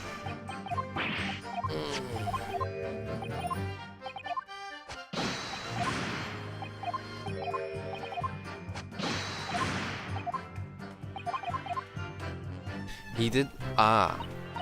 Do you recall that Naruhodo was annoyed by, or like concerned by the last statement? Like, and it is a bit weird, isn't it?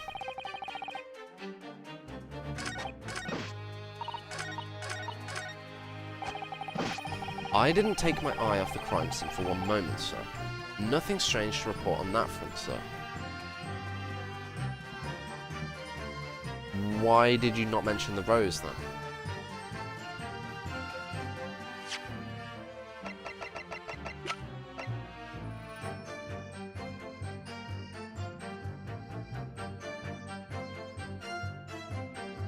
This is gonna be wrong, I think, but it's obviously the rose for something, right? And Naruhodo expressed some concern over this statement. You know what? I'm gonna press it one more time to read what he said. And actually think about it rather than just guess.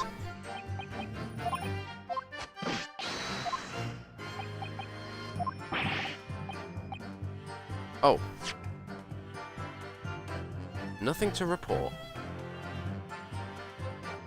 Open the entire time, never looked away for a second, no one approached the scene, and nothing was removed from it.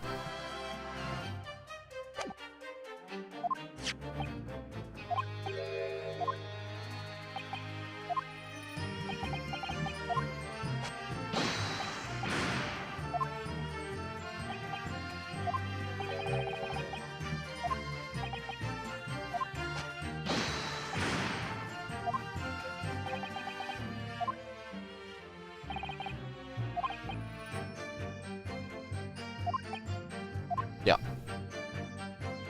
Okay. Is that like... I think it's right. Because he said nothing was removed. And there was nothing strange happening.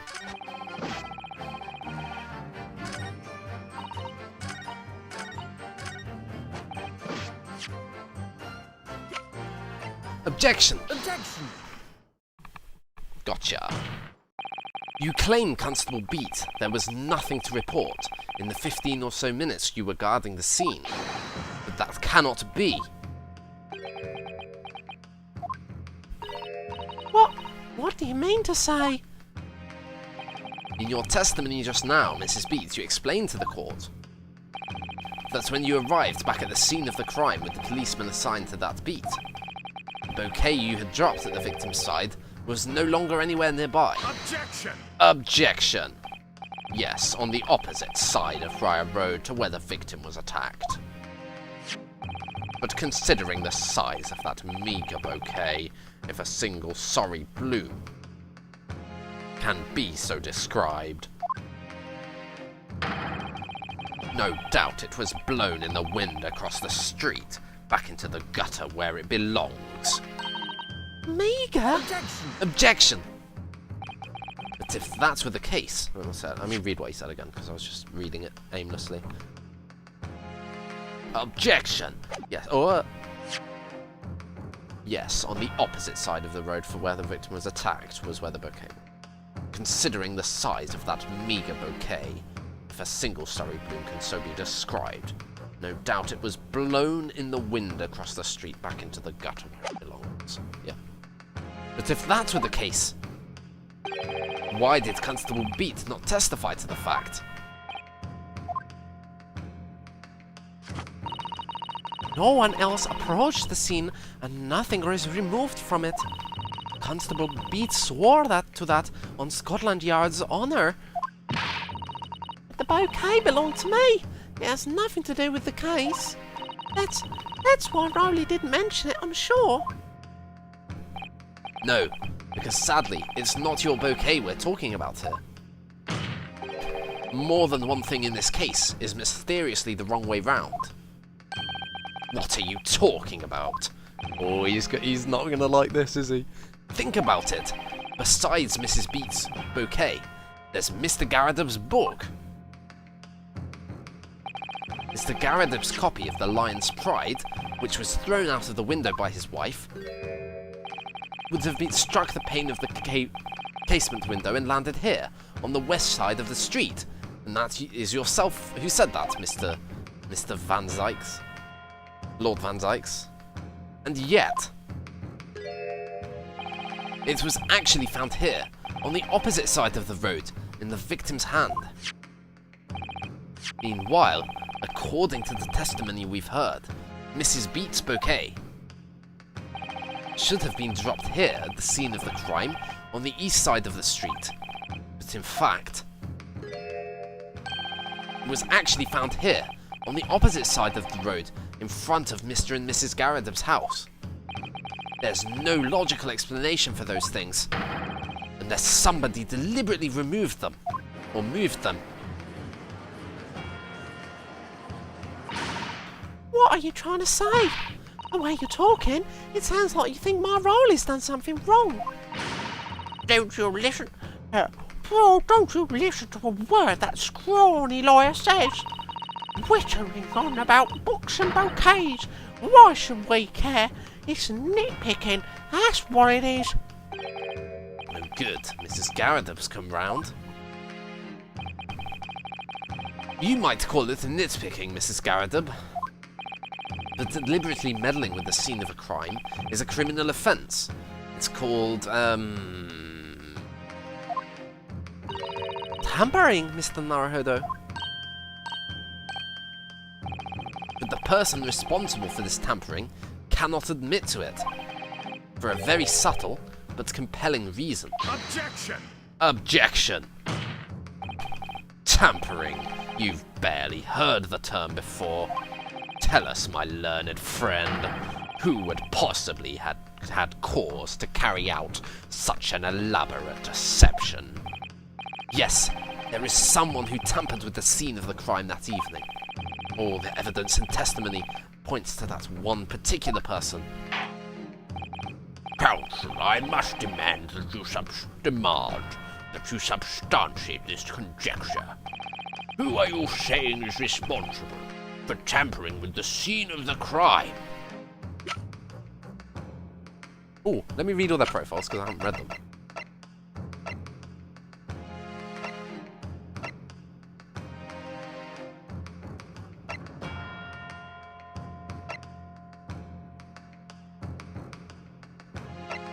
Okay, 38, 44, 46, 52. I was Sholmes, 34?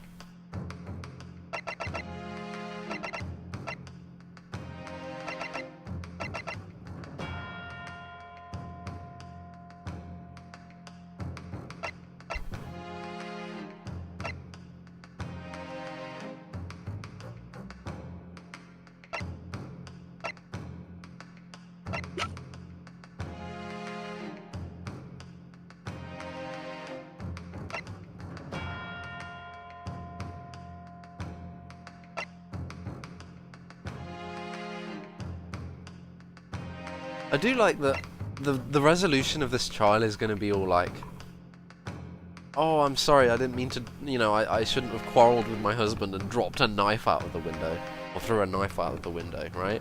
And all that, like, there's been, what, 3 different couples now? There's been this couple, the Garridub couple, the couple of juror number 5. It's just like, this is kind of like a, well, I'm stating the obvious, but...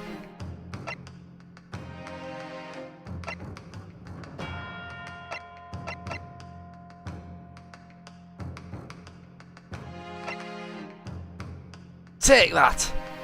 Take that! Obviously, there's only one person it could have been. Constable Rolly Beat, it was you! What? A policeman? A member of Scotland Yard? What nonsense! Why would my Rowley do something like that? There's no one straighter than my husband. Nobody works more tirelessly for the people of London.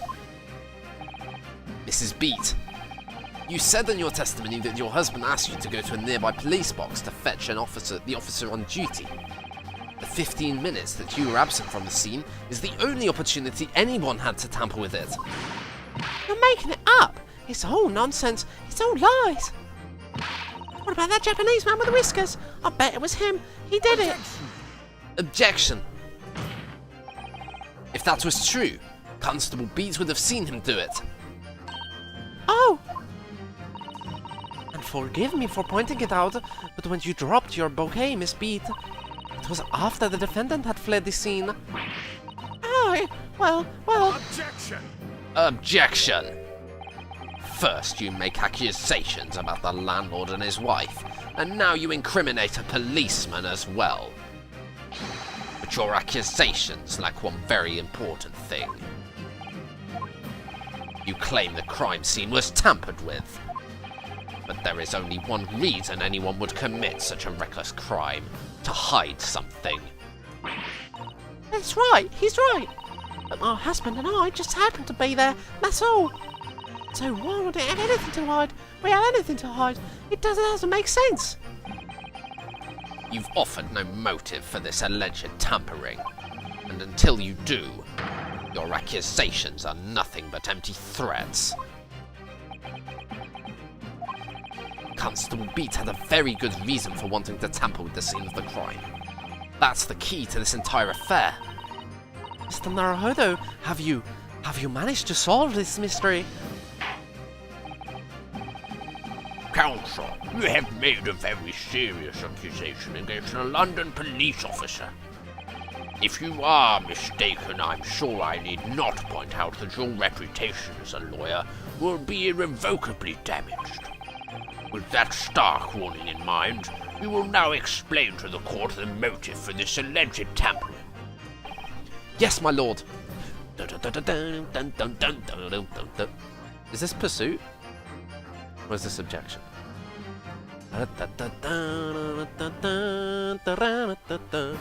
This is pursuit. This is like one of the few times we've actually heard it. Yes, my lord.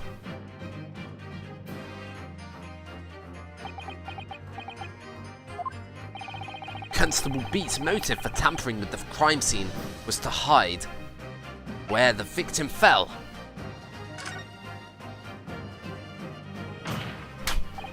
Where the victim fell to the ground. That is what this Bobby had to cover up, at all costs. What? He's finally cracking.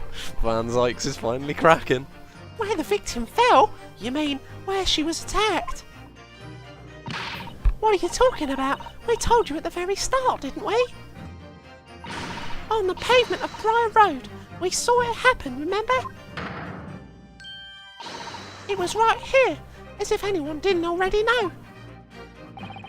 That's certainly what everyone has been led to believe. But in fact, that isn't where the victim was stabbed at all. What? What?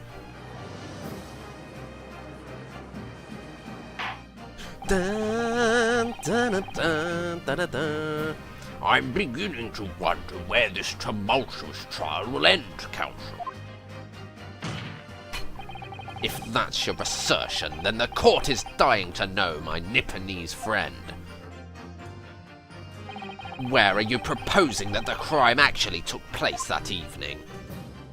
Take that! But that's... On the opposite side of the road. I don't understand.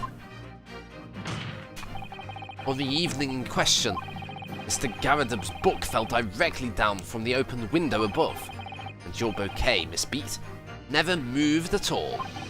What did move was the scene of the crime itself.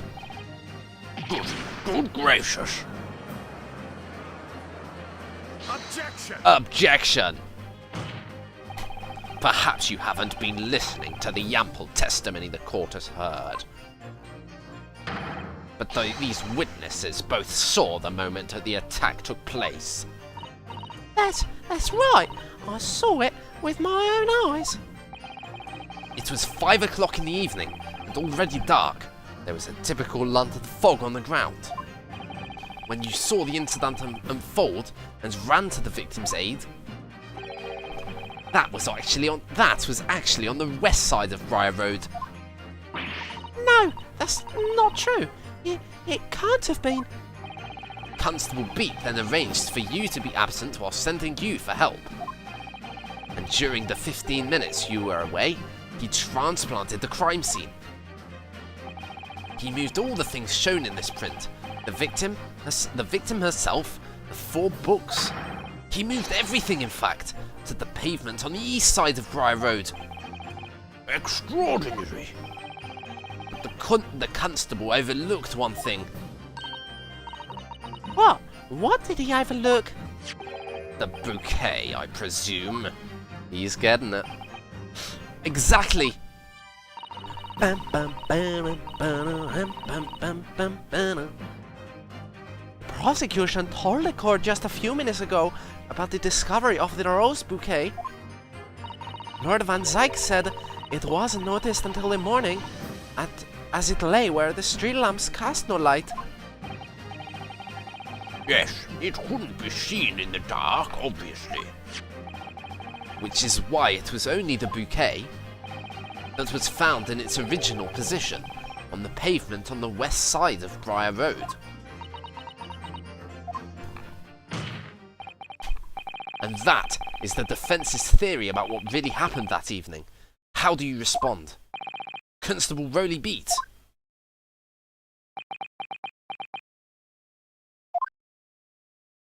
He's gonna do the angry face.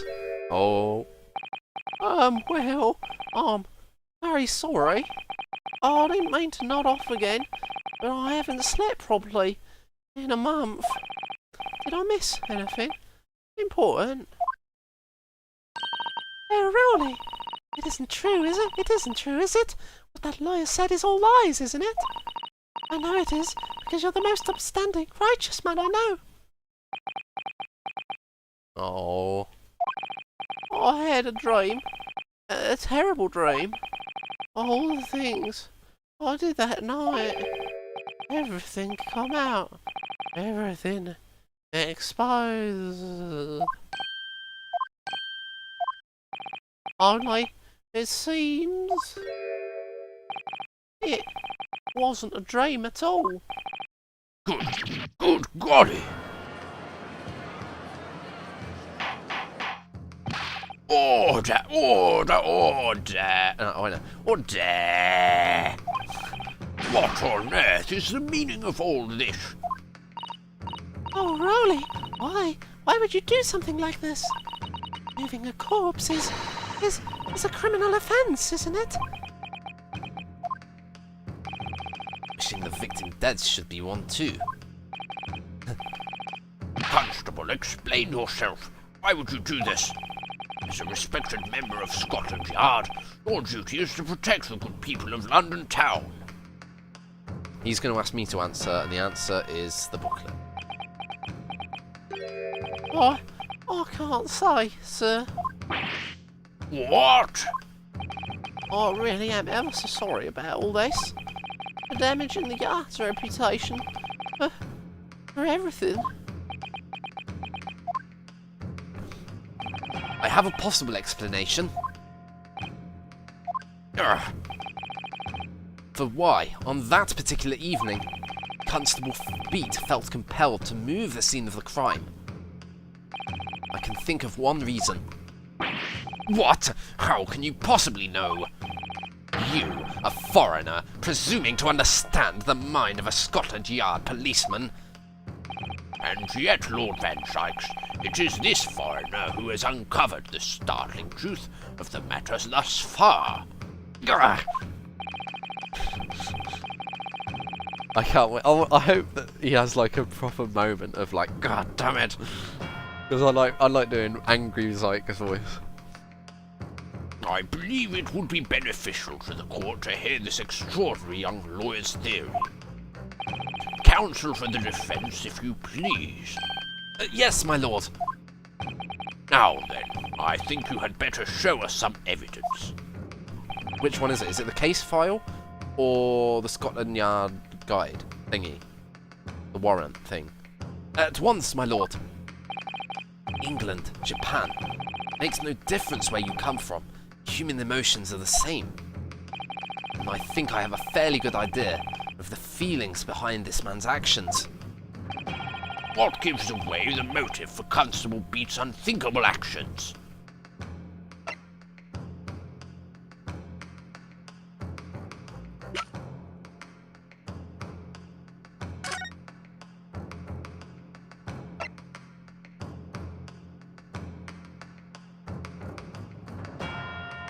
It's either this or this.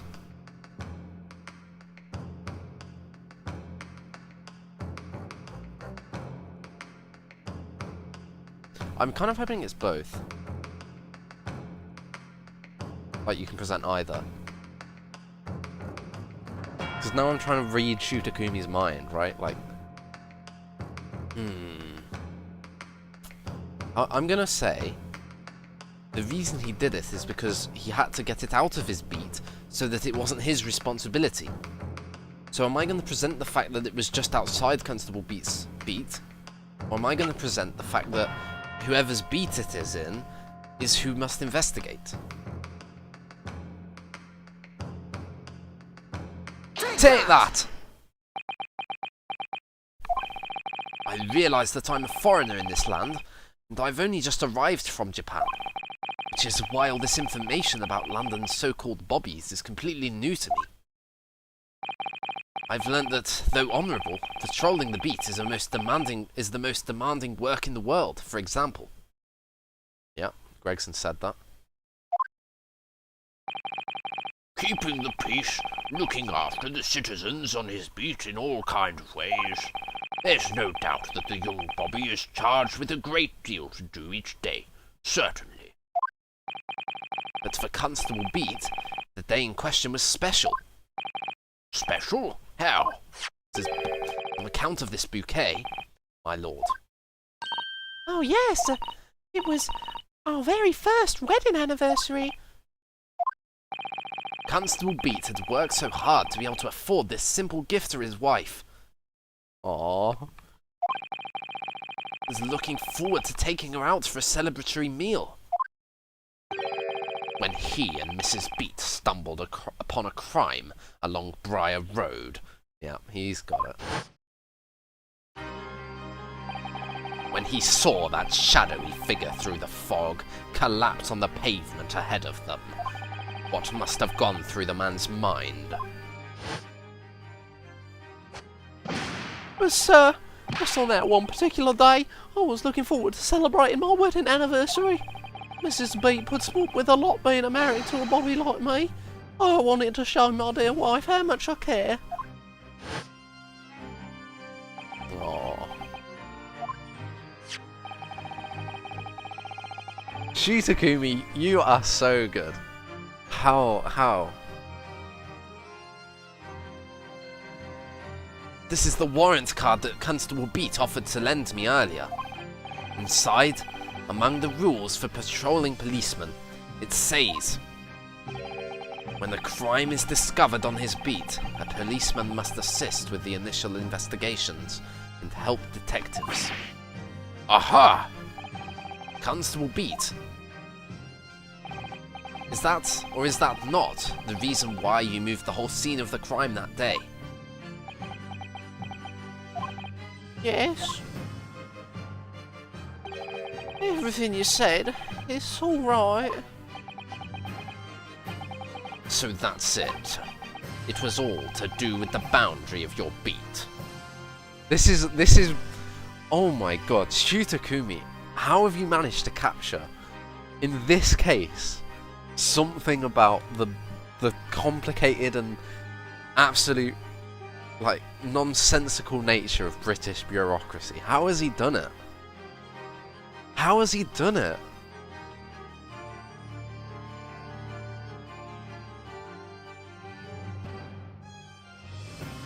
Like, this whole thing, oh my god, he made... Like, the key point of this case is the idea that that short distance makes the difference.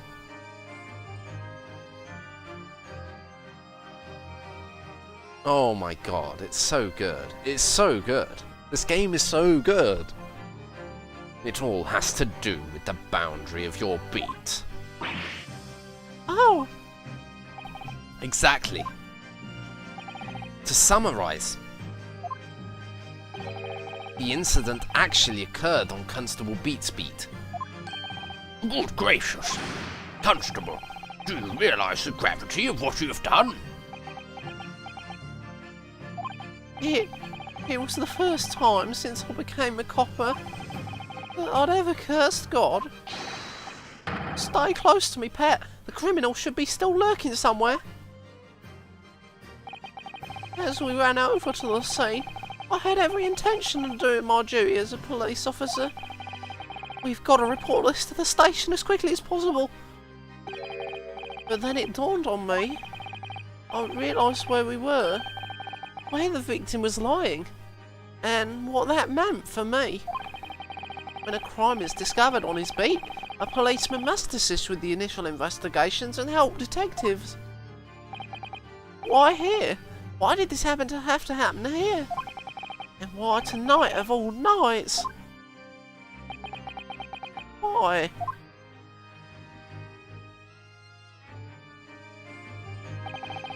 It's the copper's job to guide the scene of the crime, so I told Pat she'd have to go to the nearest police box and fetch whoever's on duty there.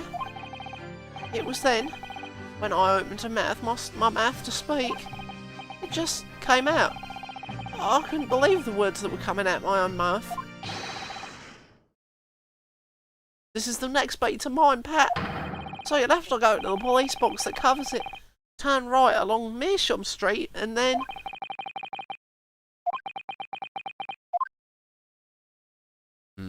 And he knew that if he didn't move it at that point, he was screwed by... oh no, this sucks.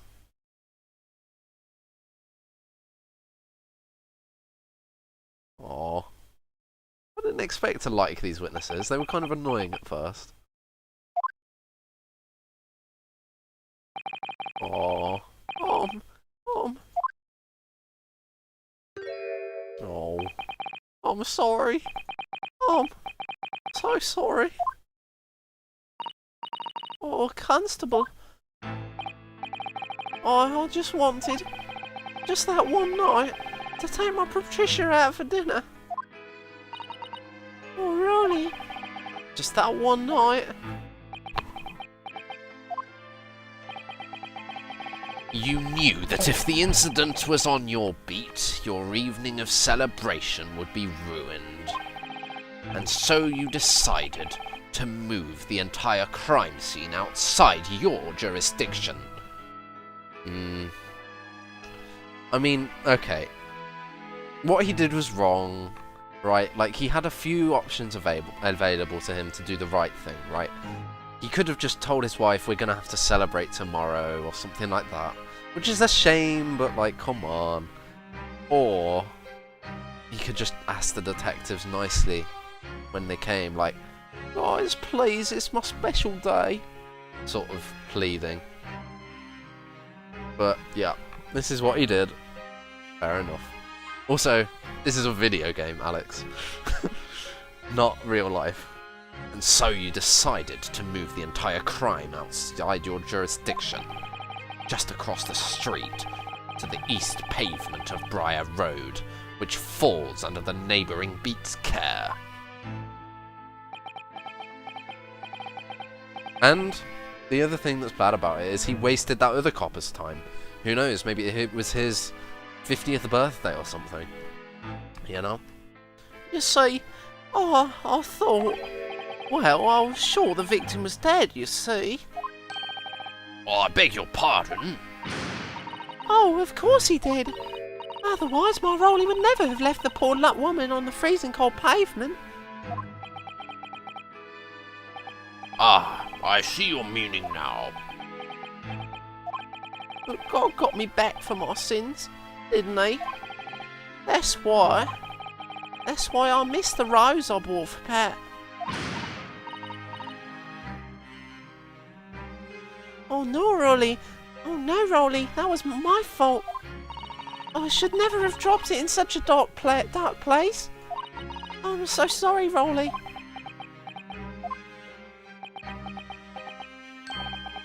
And can you tell us, Constable, how many books did you move from one side of the road to the other in total? 4 it was. Yes, sir. Definitely. 4. 3 of them dropped by Mr. Natsume, and the 4th being the one that fell from the window upstairs in Mr. Gardeb's household. Of course. Yeah, she bent down to pick up the book.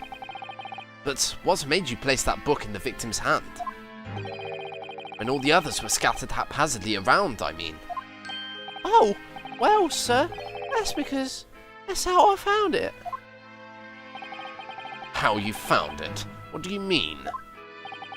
When we first ran over to the scene, the victim was already holding the book.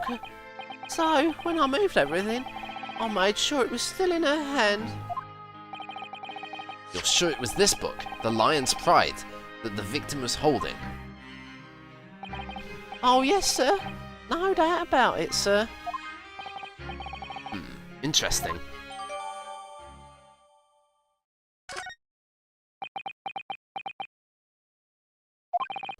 I thought it was an open and shut case at the time, you see. There were only the two people at the scene, and Pat and me both saw what happened. However which way you looked at it, it had to be the fellow who ran off who done it, I thought. I couldn't see the harm, really.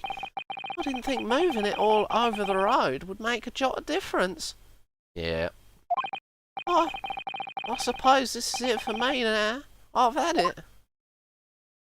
Oh. My lord. Yes, Lord Van Sykes. I believe that concludes the cross-examination of the witness. Yeah, he's gonna have to be slightly less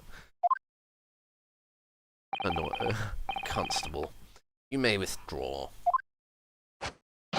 Yes, sir. Mr. Prosecutor, sir.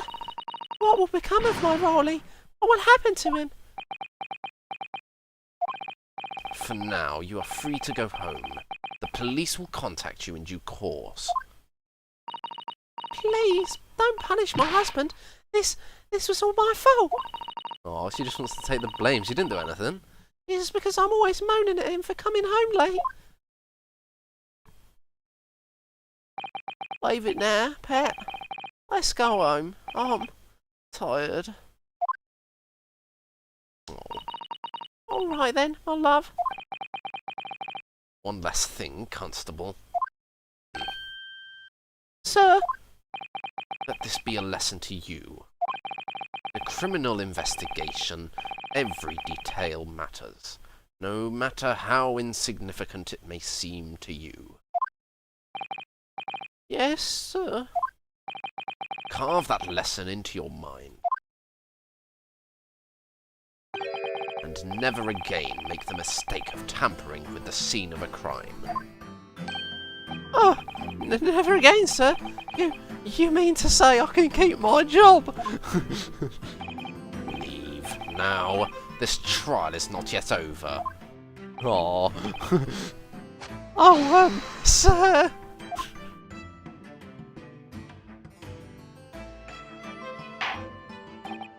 Well, quite a startling revelation, I must say.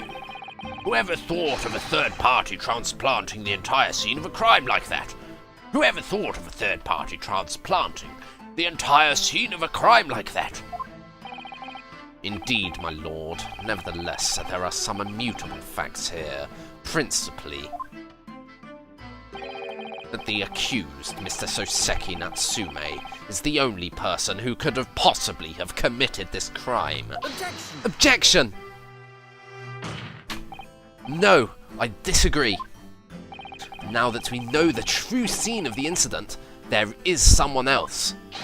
Another person who could be responsible for the knife in the victim's back.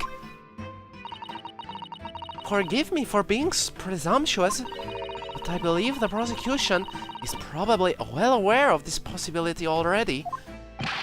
Lord Van Sykes, is this true? Very well. Name the person if you will, and if further investigation is warranted. The prosecution has no objection to the trial continuing. Fair enough. You will name this other person who could have perpetrated this crime.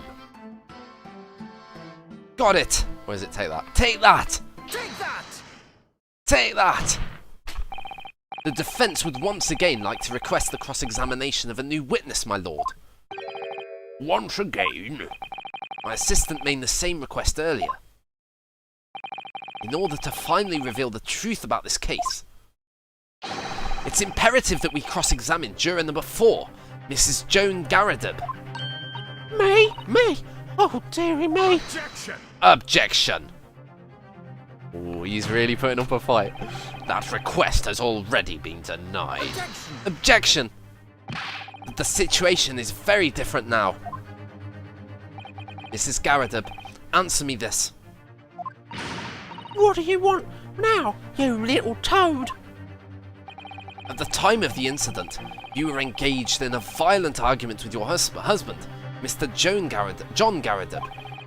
In the course of the argument, a minor house fire was ignited. To clear the smoke from the room, your husband opens a window that looks out over Briar Road. Well, what of it? You threw this book at your husband when he was cornered with his back against the window. Upon striking the pane of the top-hinged casement window, the book plummeted directly down, finding its way to what we now know to be the true scene of the incident. Yes, and as I said, what of it? During the argument, you were beside yourself with rage. As such, you threw not just books, but anything you could lay your hands on. So, let me ask you one more time, Mrs. Garadeb. This knife, the one removed from the victim's back, have you really never laid eyes on it before? Oh!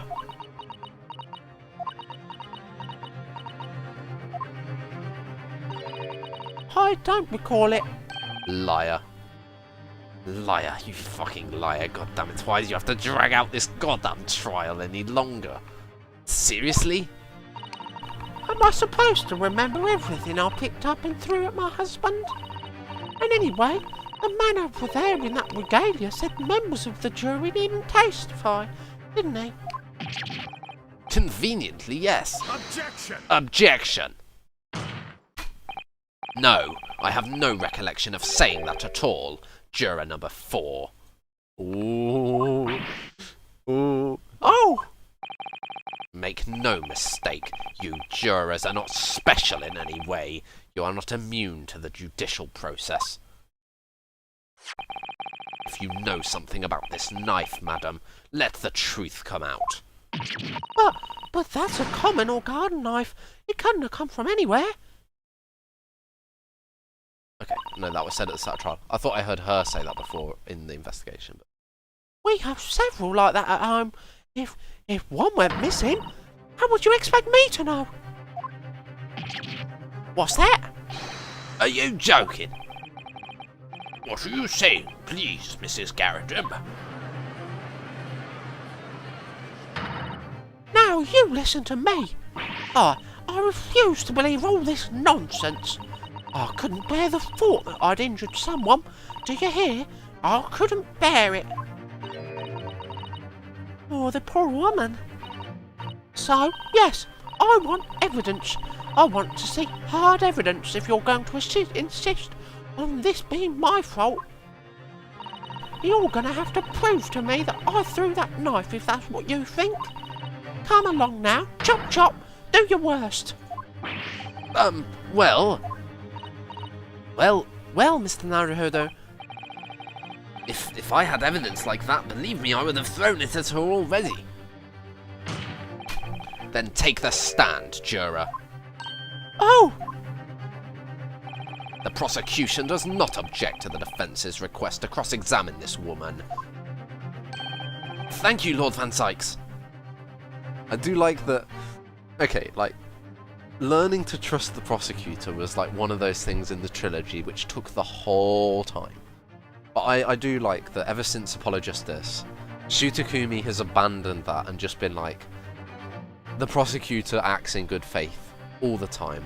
And like, in this game, he did that in case 3, right? We didn't lie, or Shutakumi coaxed us not to lie when the prosecution was right. And now we're getting it paid back to us. Thank you, Lord Van Sykes. I'm going to have to testify. Juror number 4, as I'm sure you will appreciate, having observed it with your own eyes today. Witness testimony can lead to the most extraordinary truths being unearthed. truths of which the witnesses themselves may not even have been aware. Oh, dearie me. So I demand your full and unadulterated testimony, Mrs. Garrett. And mark my words, in this court of law today, we shall extract the truth. Do you concur, counsels? Certainly, my lord. Oh, that's what I'm hoping for, my lord.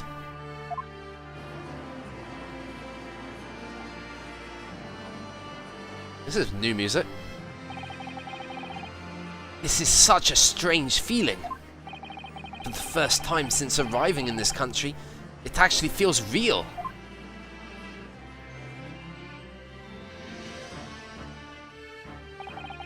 I'm here, in the Old Bailey, and I'm a lawyer.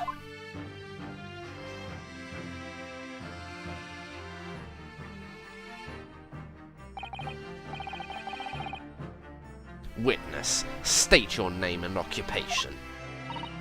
Oh, yes, my name is Joan Garrideb.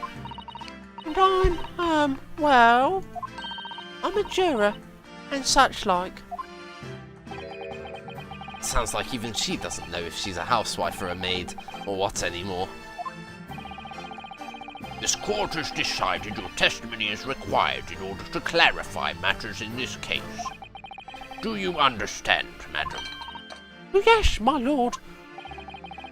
You will tell the court everything that took place in your household on the evening in question. And I warn you, do not attempt to hide the truth. Oh, dearie me. Chin up, this is going to be the husband, right?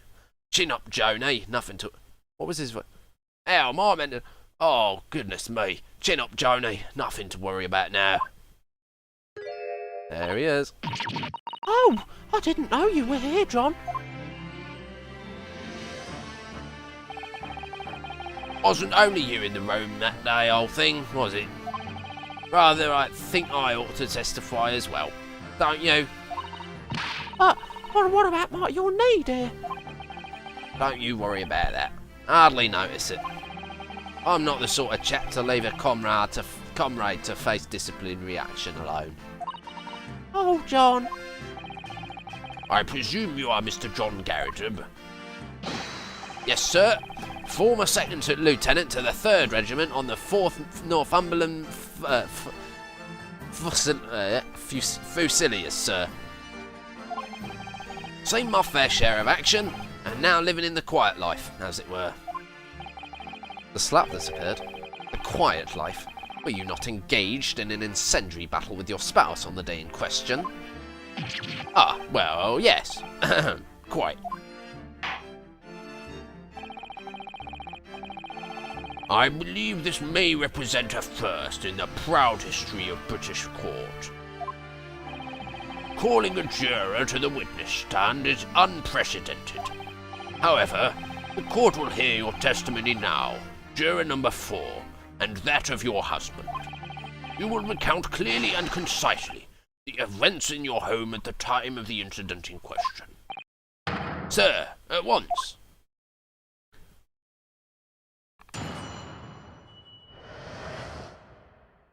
The Battle of Garrideb. Yes, on the day you're referring to, the wife and I did have a bit of a skirmish. Can't recall the reason now. Knocked a candlestick over and set fire to the carpet. Soon had it out though, and got the window open. I like how he's not... When we were in his home, he was very like... He was trying to hint to me and Herlock like, oh goodness me, don't you see my wife's a piece of work sort of thing. But now he's here in court and he understands the gravity of the situation. He's actually manning up and, you know, treating her with a little bit more, what's the word, like forgiveness. There we go. Meanwhile, I was picking up whatever I could find to throw at him. Plenty of knives around in our place. Can't say I've noticed if one or two went missing, I'm afraid.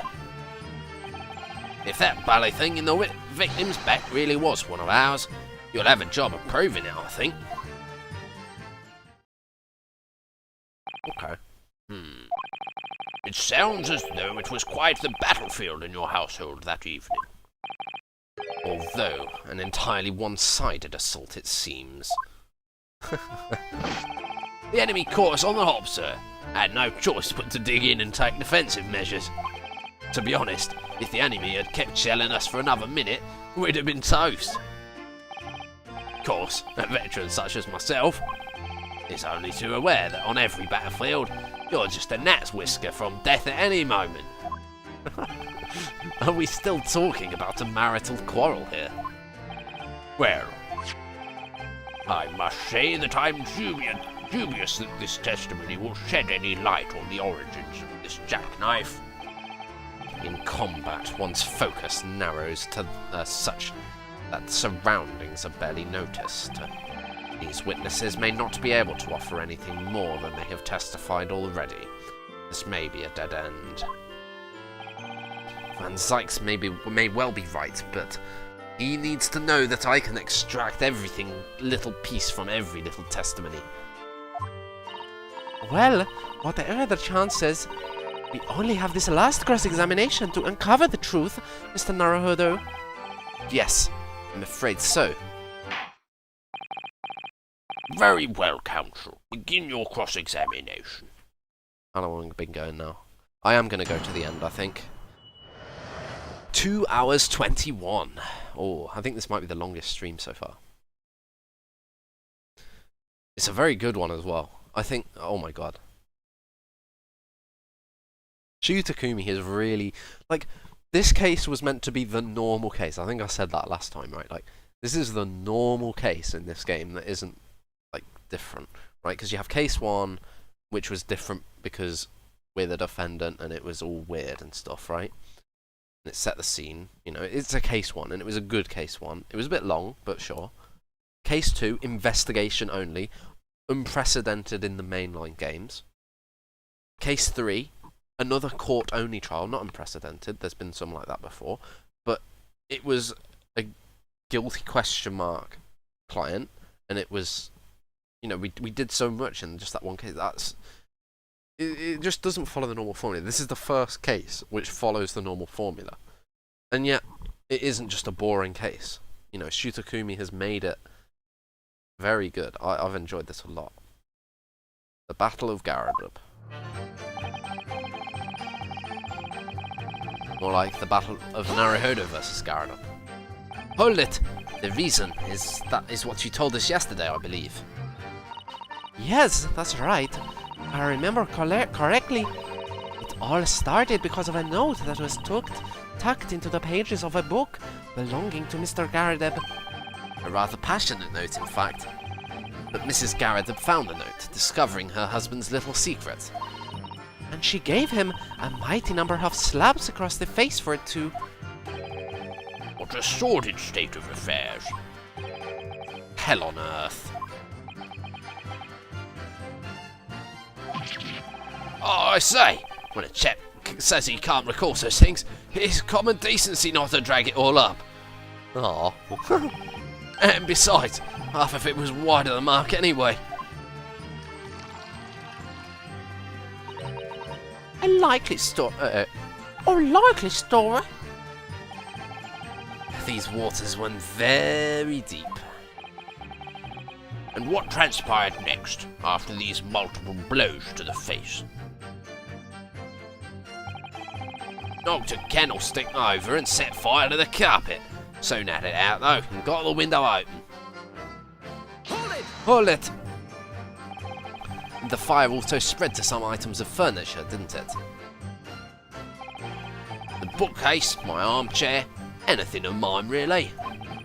Just so happens there was some bathwater around that evening, so I sloshed that about to put it out. A most precarious situation you put yourself in. Ours is a 3-story townhouse on the west side of the street, where the water main isn't connected yet. Have to draw water from public water pump during the day if you need any, you see. Is this relevant? could this be relevant? Not sure. The lodgers are always moaning that they can't get any water at night. Although, a little moustached Japanese man buys water in bottles, I believe. The defendant, Mr. Natsume, you mean? Yes, he received a stipend for his studies, you know, from his home country. Can you imagine being able to brew a pot of hot tea at all hours? He's obviously very well off. Have you actually seen the state of the man? I believe he uses all his income to buy books. Well, anyway, the point is, I was able to douse the fire with water, fortunately enough.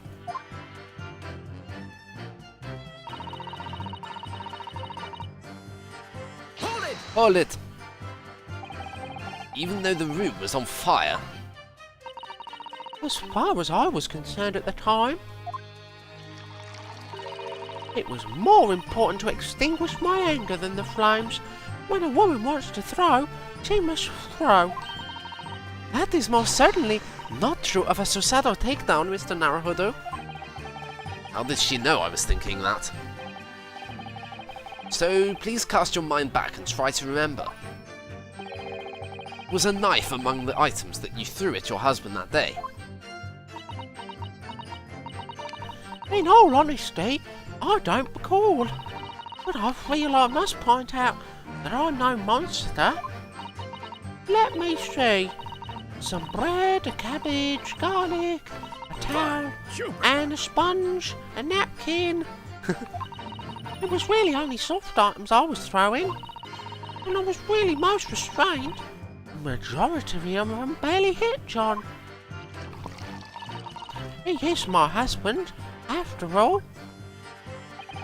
I see, Mrs. Garrison, your thoughtfulness and consideration for your spouse is apparent. What about you, Mr. Garrett? Do you remember what your wife threw at you? Well, I recall The Lion's Pride, of course. Jolly good book. Only just purchased it too. And a jolly good book for burning, it seems. But it was a dashed awful scene on the battlefield, I can tell you. Flames everywhere, smoke billowing. Couldn't see a bally thing, really. I dare say that I wouldn't have even noticed the knife bouncing off the old bonce. I don't think they tend to bounce, actually.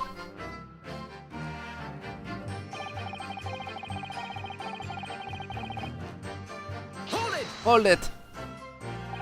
Sorry, would you care to elaborate? Nothing to say, really. I'm partial to a spot carving, you see. Pies and whatnot. Fish and tackle, you know the sort of thing. Pipes and whatnot. Oh, it's a passion we both share. I like to carve little wooden trinkets too. And then there's my leatherwork. Oh, sorry to say we're always losing knives about the place. We have dozens of the things. They sell them at the market sometimes. 20 for the price of 19. Needless to say, I snap 'em up. 20 for the price of 19. John prefers to use 2 knives at meal times too, instead of a knife and a fork. Alright, it's a bit weird, but I'll accept it. Now, Joan, I don't want people thinking I'm some kind of savage. Ah! Here we go again with the scoldings. Why are they being so evasive? I imagine it's because they don't want to believe it. They can't bear the thought that it might have been one of their knives that injured the victim. Which is entirely understandable, of course. But still. Go on with your testimony, witnesses. Sir? If that bally thing in the victim's back really was one of ours, he'll have a job proving it, I think. Hold it! So you have no intention of admitting it was your knife, unless we can produce proof.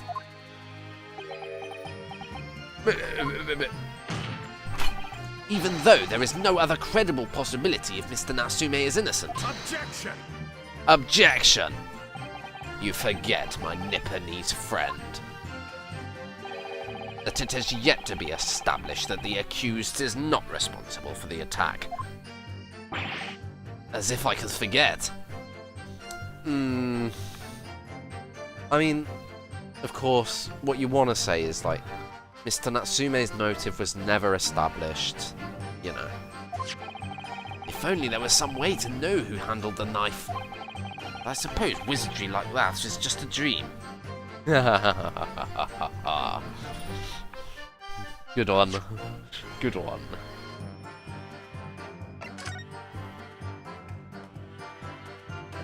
Oh, we can examine the handle this time.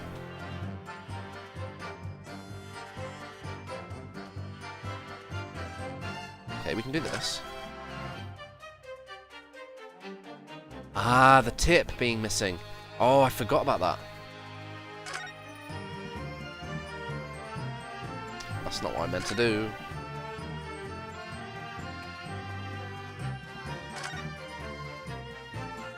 We're gonna have to use that. Look here, Mr. Naruhodo. We've already read this. That's how we're going to identify that it's their knife. He's going to have to admit that, oh yeah, we do have a knife with the tip missing. Right?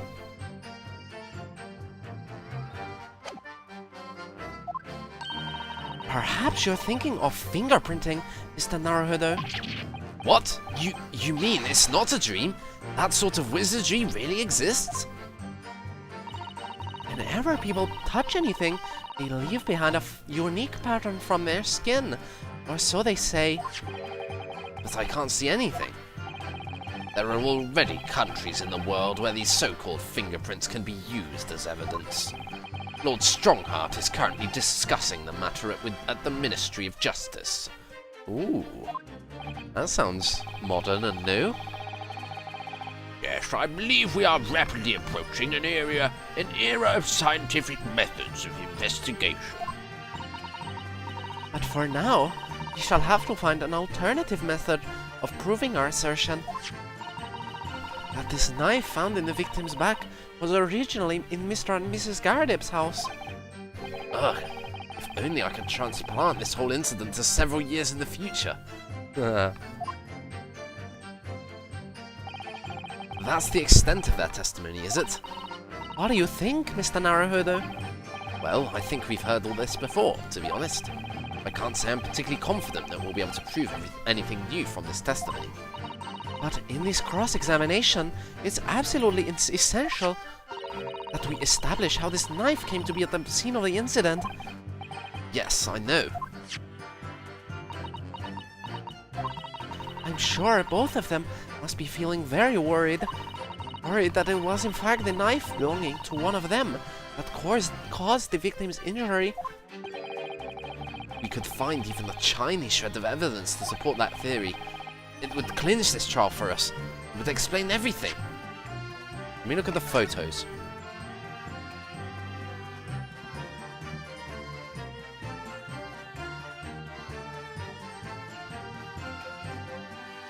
Every single little thing.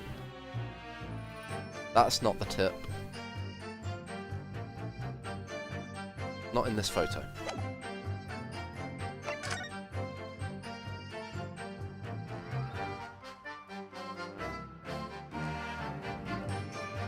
It's not here. Is it in the bouquet? That would be actually insane.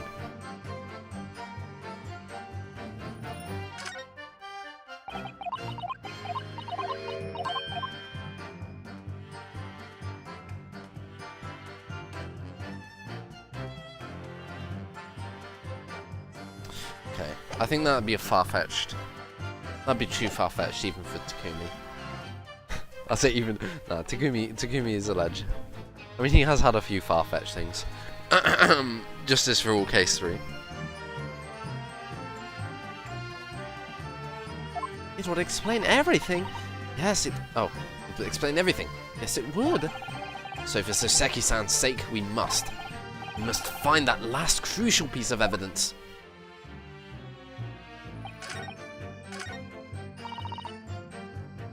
Let's hear his reaction. Might add a new statement.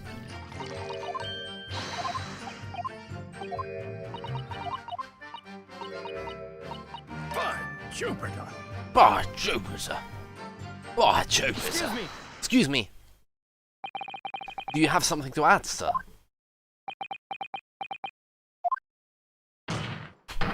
Mr. Garrideb. Don't shoot! Sorry. Oh, beg your pardon. Did your wife's remark just now bring something to mind?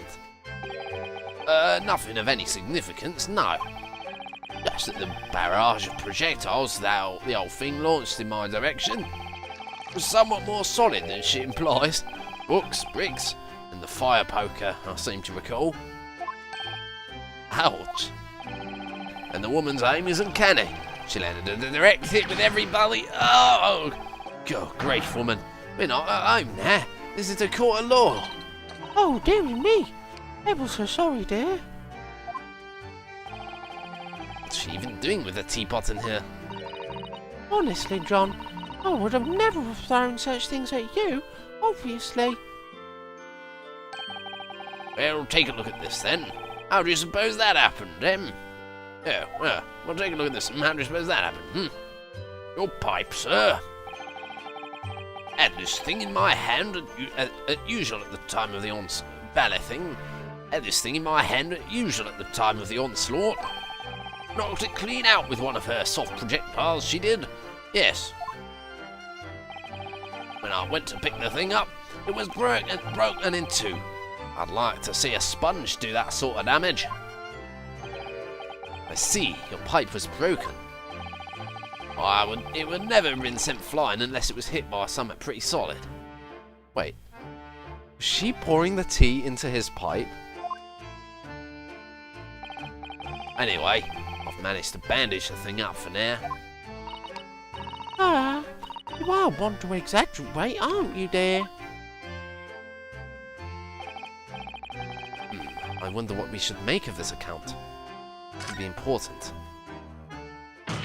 The defense believes Mr. Garrideb's remarks just now to be of great significance. Objection!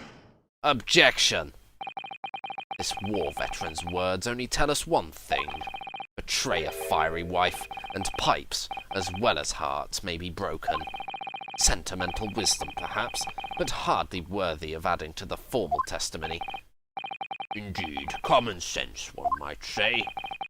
Might one? In that case, would you at least permit us to examine the pipe, sir? Well, I don't see why not. Oh, dear me. There you go again, trying to ingratiate yourself with a young lady. Very well, the court will accept the gentleman's pipe as evidence.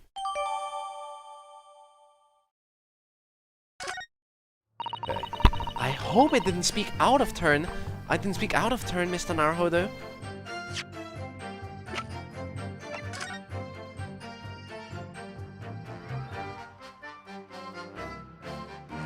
There we go. There's our answer. It looks to be in a sorry state with that bandage around it, doesn't it? For some reason, it feels slightly ominous to me. Like it's trying to shout out a warning. Probably because it's the same blue as Mr. Garrideb's dressing gown. I suppose it must have considerable sentimental value to Mr. Garrideb, given that he's gone through the trouble of repairing it like this. Either that, or he can't afford to replace it.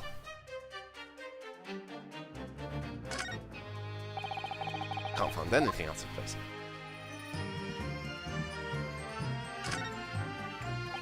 There's a small nick out of the bowl here, look.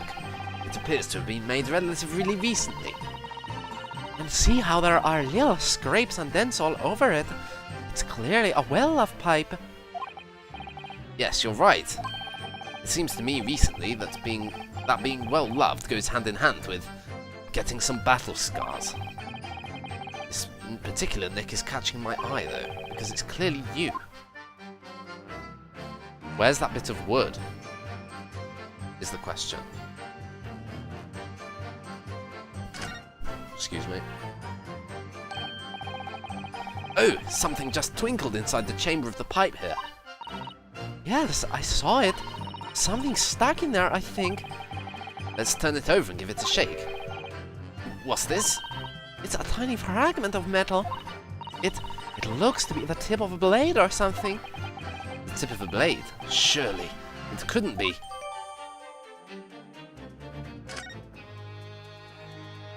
So now we're looking for a piece of wood.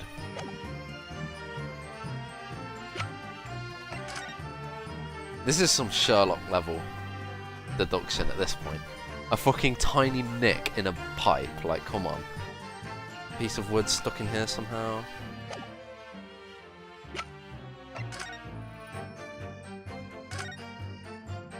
This is the tiny piece of metal we found in the chamber of Mr. Garrideb's pipe. It looks like the tip of a blade or something. The tip of a blade? Is something wrong, Mr. Naruhodo? I don't really know. It's just something niggling me, but I can't quite put my finger on what it is. Perhaps in that case, it would be wise to examine some of the other pieces of evidence again.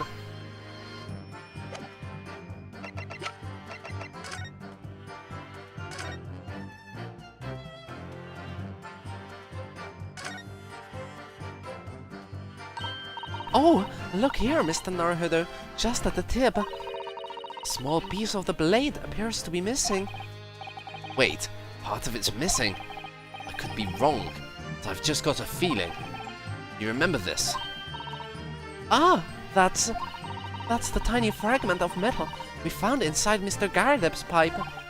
Yes, and just maybe. Oh my, it's a perfect fit. Somehow, I just knew it.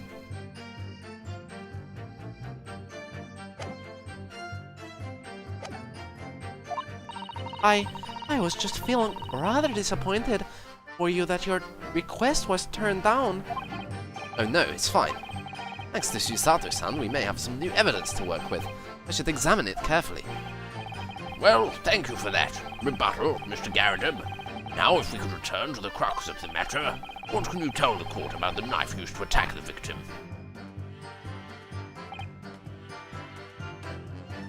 And here we go. I think I present... Yeah. Objection! Objection! No! It is though! It is though! I'm sorry, counsel, but I fail to see the connection. Oh! And for heaven's sake, would you kindly desist from that wide-eyed, panic-stricken look you are wont to wear? It's the only panic-stricken look I know.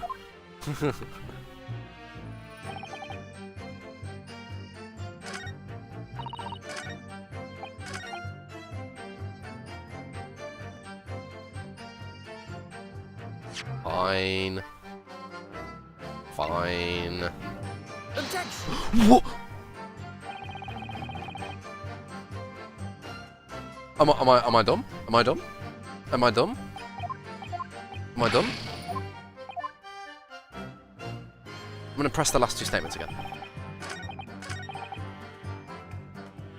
Hold it! Hold it! This is absurd. What?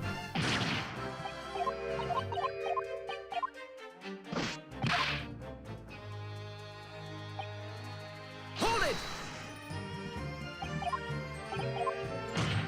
Objection! Objection! You forget my Nipponese friend.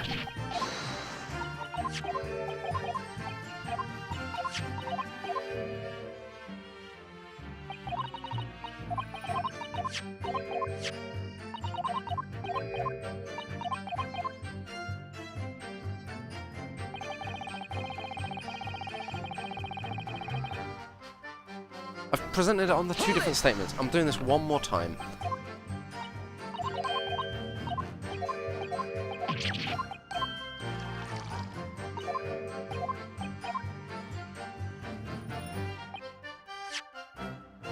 I'm looking at it one more time.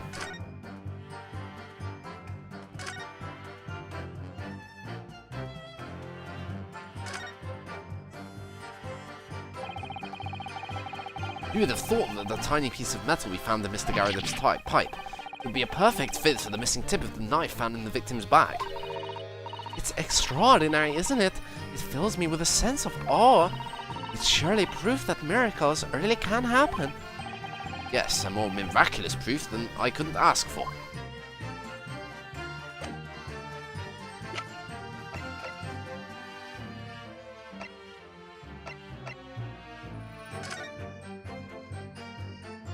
I wonder what this bit is about.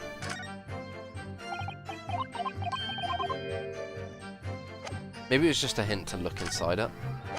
Perhaps. This is the tiny piece of metal we found in the chamber of Mr. Gareth's pipe. What a stroke of luck that it's a perfect fit with the broken tip of the jackknife. It's extraordinary, isn't it? It fills me with a sense of awe. It's surely proof that miracles really can happen. Yes, a more miraculous proof I couldn't ask for.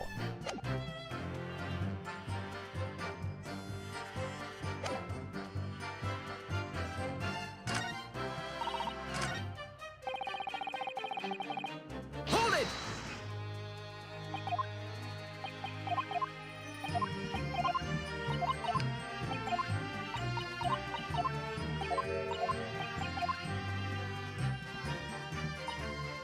Hold it! Maybe it's one of those things where you have to say no.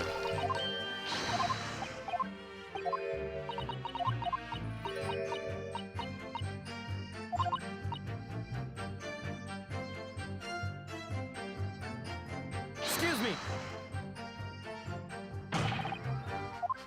Did it too late?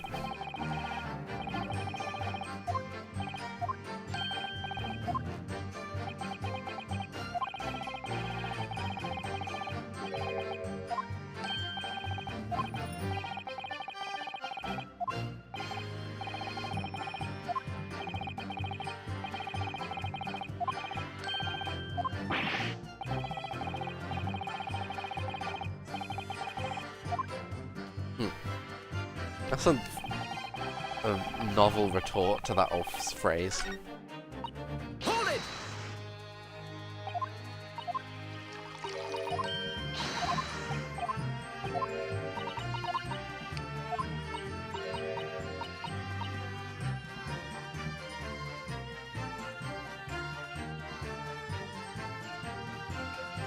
Excuse me.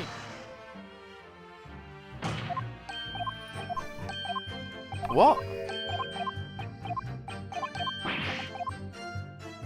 He's just not gonna let me anymore. Okay. Hold it!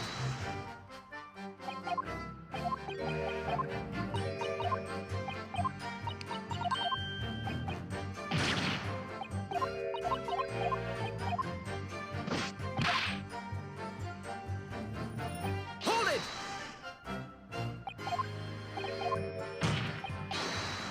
Objection!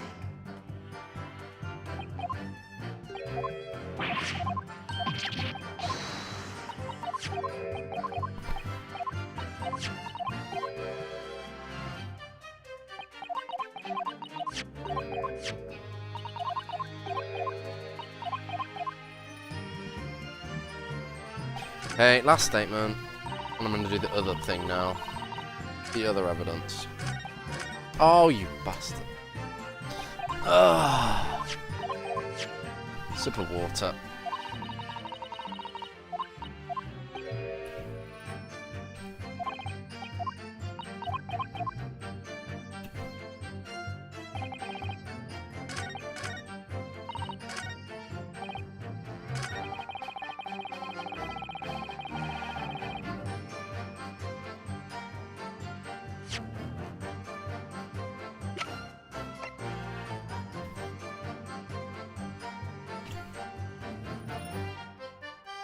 Objection! Objection! Oh, fuck you, game.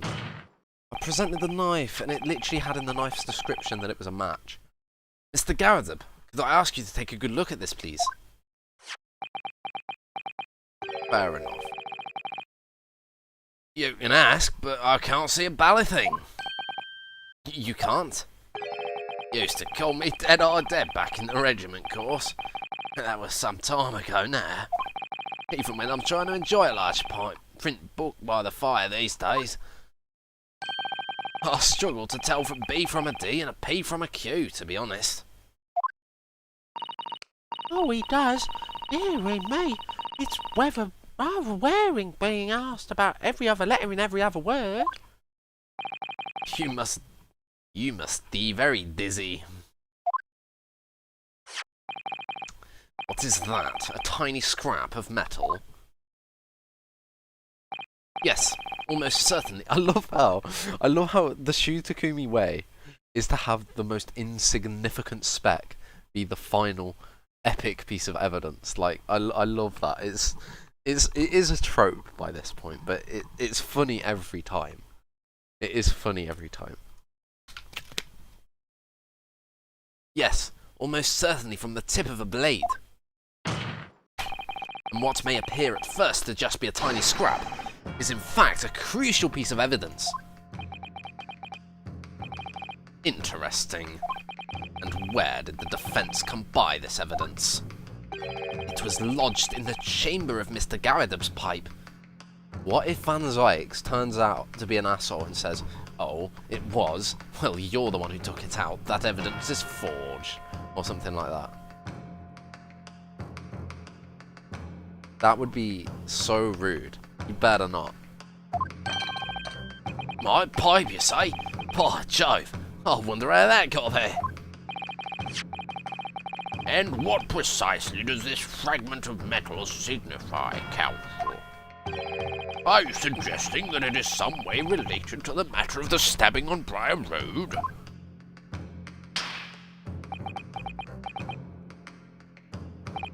I am. What? When put together with another piece of evidence already in the court's record, I believe this tiny fragment of metal will unravel the whole truth of this case, my lord. She's on a box. I love it. You appear rather confident in that extraordinary statement, Counsel. Very well, then present the pertinent evidence to the court. What evidence, when paired with this fragment of metal, allegedly reveals the truth of this entire case? Take that! Take that! This is the knife that was found in the victim's back. If you look closely, you will see that there is a small piece at the tip of the blade that is missing. A common issue with the inferior blades sold at unsavoury street markets. Criminals who use them regularly leave the tips lodged in their victims' bones. And what of this particular knife? No doubt its tip has suffered a similar fate, now languishing somewhere near the spine of the victim. Objection! Objection! No, that's not the case. The tip of this particular knife's blade is the very fragment of metal we discovered in the chamber of Mr. Garridub's pipe.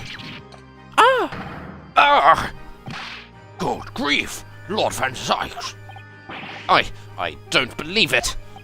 The knife from the crime scene and this fragment of metal are a perfect match. Good golly gosh! Order!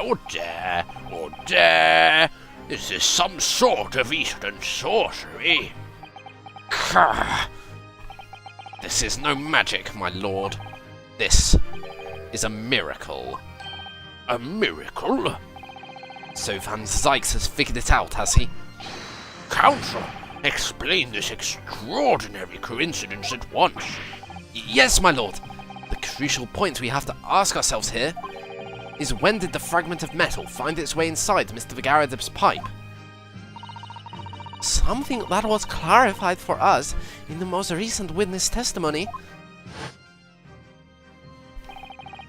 Had this thing in my hand as usual at the time of the onslaught. Knocked it clean out with one of her soft projectiles, she did. Yes. It would never have been sent flying unless it was hit by something pretty solid. Oh, dearie me. During the argument between these two that occurred just as the victim was on the pavement below, Mrs. Garridub flung this knife at her husband. However, the knife missed Mr. Garridub instead striking the pipe in his hand at the time, which caused the tip to break off, of course. Good lord! Good lord! Yes, and that is when the tiny tip of the blade found its way inside Mr. Garadeb's pipe. The chances of that are 1,000,000 to 1! And yet there's no other credible explanation for how the tip of the blade ended up in your pipe. Then, after losing its tip, the knife ricocheted off the pipe and flew out of the open window. In short, this knife, which fell from the window of the Garadeb's house, is the very same knife that struck the victim in the middle of the back on the street below. Oh gosh! Oh dear! Oh no! Objection! Objection! Ooh. Ooh. Ooh, what's he got now? Objection! A full-bodied theory. I'll give you that. A complex bouquet of seemingly trivial points, plausibly arranged to create an almost passable vintage. Allow me to toast to my learned friend's characteristically Nipponese approach to bottling his argument. Sorry? But after all, it is just a theory. The bottle, I fear, is corked. Because you see, it's spoilt by an insurmountable inconsistency. An insurmountable... What? Lord Van Sykes, explain yourself! What is this inconsistency you claim to have identified?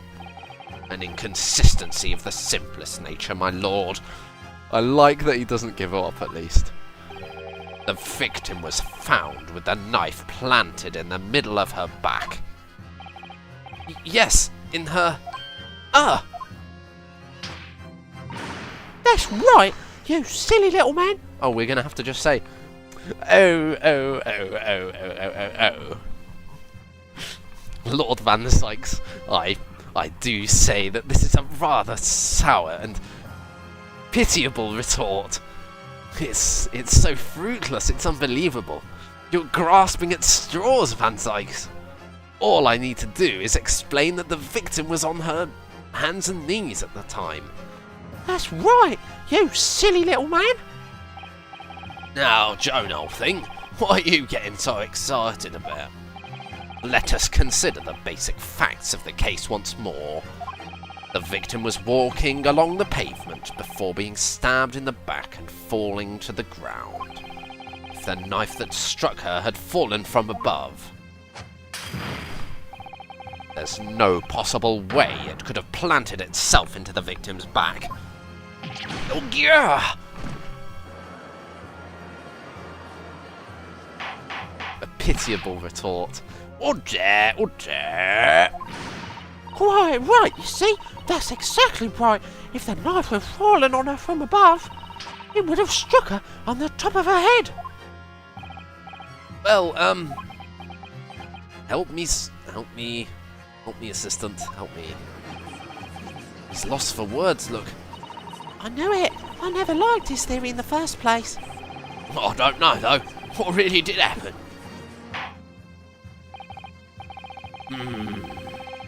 It would appear the defence has made a rather spectacular blunder. If a theory has even one inconsistency, it cannot stand. I mean, that's bullshit, but sure. Your theory, my learned friend, is history.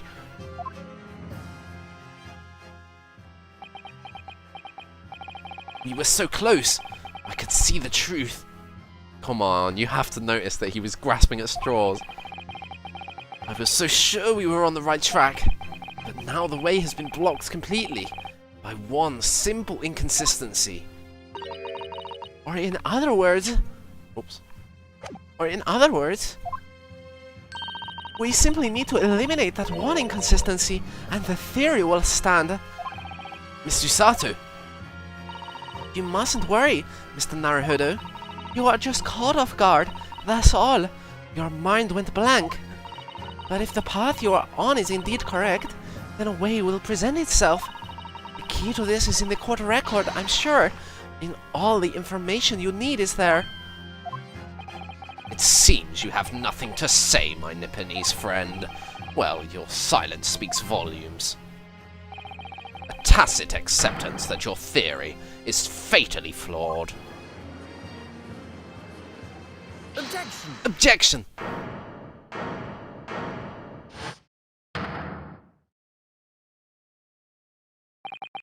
This inconsistency doesn't mean I was on the wrong track. It means that I need to sharpen my mind and dig deeper for the truth. It's a test. Yes! If the knife fell on the victim from above, there's no way that it could have hit her in the middle of the back. Under normal circumstances, that is. What are you implying? Counsel? There is a piece of evidence in the court's record that can explain this inconsistency. It can explain how the knife that fell from above could have pierced the victim's back. We already have the answer. Goodness! Utter madness! Surely this must be the last time. Counsel, present the evidence of which you speak. This is the last inconsistency, the final piece in the puzzle. If I can successfully make sense of this, the truth will be laid bare at last. The evidence that explains how the falling knife became lodged in the victim's back is... Take that! Take that! Take that! This, the fourth book found at the scene, is the final piece of the evidence that the defense will present. The burnt book. Is that not Mr. Garridub's book? Yes, and to understand its significance, we have to consider how it came to be at the scene in the first place. This photographic print clearly shows the book in question, and the victim holding it in her hand. But as we all now know, it was the police constable that put the book between her fingers like that. Quite so, as part of his wholesale transplanting of this crime scene to the opposite side of the road. That's true, however. As part of his testimony, Constable Beat made an extremely enlightening statement on that point. But what made you place that book in the victim's hand? Oh, well, sir, that's because that's how I found it. When we first ran over to the scene, the victim was already holding the book. So, when I moved everything, I made sure it was still in her hand. In other words, the victim already picked up the book of her own volition. And clearly, that must have been before she suffered the knife wound. Well, I should say so. After being attacked with a knife, I don't imagine she'd have been doing much of anything. So the question becomes, why did the victim have that book in her hand? By jingo! I think I'm beginning to see what might have happened there. Oh, dearie me!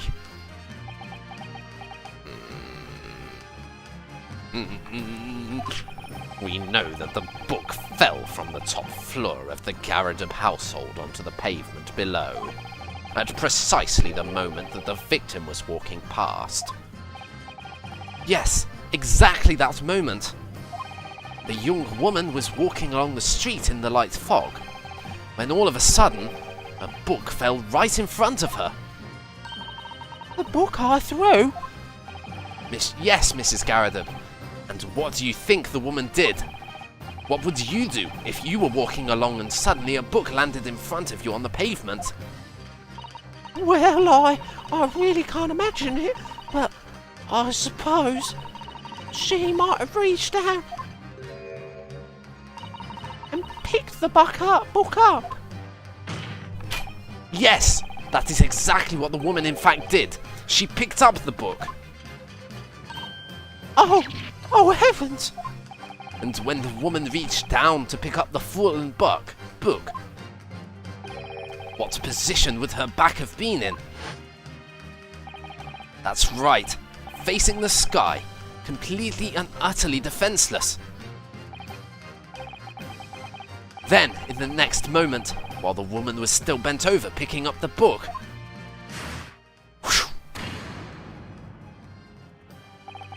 the next object fell from the room above, the jackknife, straight into the middle of her back. And at that same time, walking by chance directly behind Miss Green, was the defendant, Mr. Soseki Natsume. Well, I never. It appeared to Mr. Natsume that the woman simply collapsed on the floor, and in the dark, in the fog, he didn't see the knife falling on her from above. Ah! And from the other direction, the constable and his wife saw no one but the victim and her apparent attacker. So there never was a real culprit to run from the scene in the first place. No, there was nothing more than a series of unlikely events that culminated in an unfortunate accident. This is the second accident in this game, holy shit. And that is the real truth behind the case.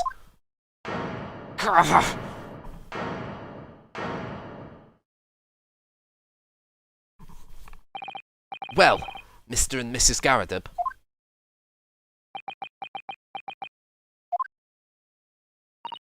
The very first time you showed me that knife, I had my suspicions. I wondered if perhaps it might have been something like that. There, old bean. Poor Mrs. Garadib. Of course, I never meant for anything of the sort to happen, but it was all my fault, wasn't it?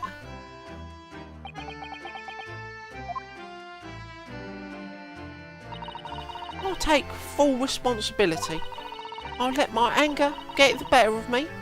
I threw that book, and I threw the knife as well.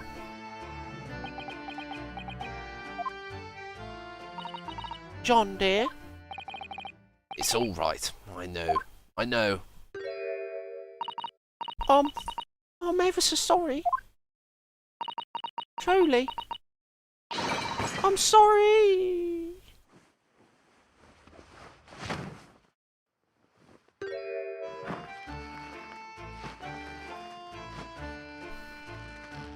Game.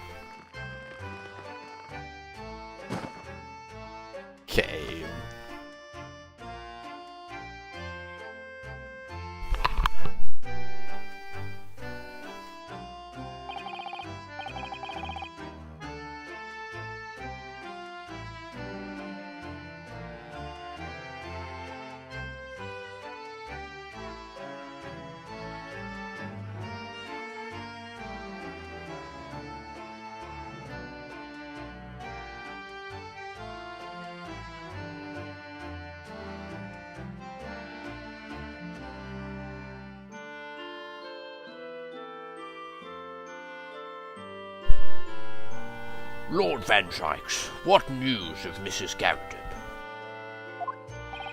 She's been taken to the infirmary. It would appear that today's events had left her in an especially flustered state. However, I believe she will recover in due course, because there is no cause for concern. Yes, unbeknownst to themselves, they caused what could easily have been a terrible tragedy. They shall have to prepare themselves for the consequences of their actions. There is some good news, however, my lord. I have just had word from the hospital where the victim is being treated. Her condition is improving steadily, and the doctor believes she will regain consciousness soon. It's strange. We've been talking about the victim all this time, but we've never once met her. How wonderful! The woman is out of danger, it seems. Yes, that is good news. So, Mr. Soseki Natsume,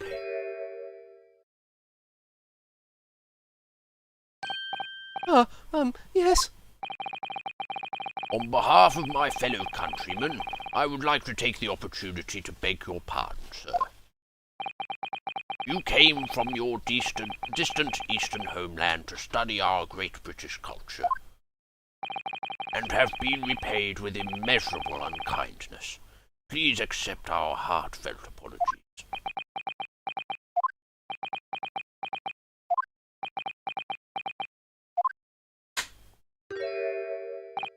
No, it's me who should be begging your pardon. Oh no, Mr. Natsume. That evening, when the young woman collapsed on the pavement before my eyes, I jumped to the wrong conclusion again, in my confusion. What conclusion, sir? I was sure that the woman was dead. Yes, Constable Beat said the same thing, didn't he? He said he thought she had been killed too. I suppose she must have looked completely lifeless.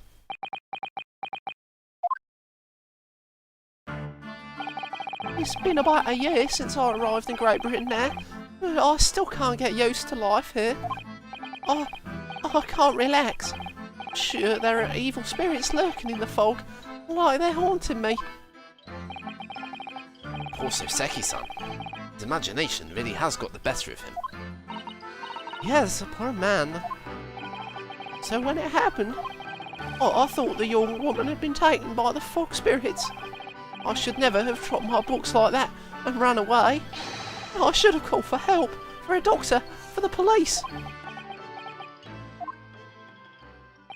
Instead, I've managed to create a rift in the relationship of trust between our two empires.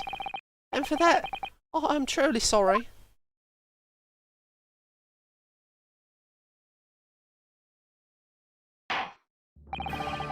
One could indeed say that some sort of mischievous spirit has been at work here, I think.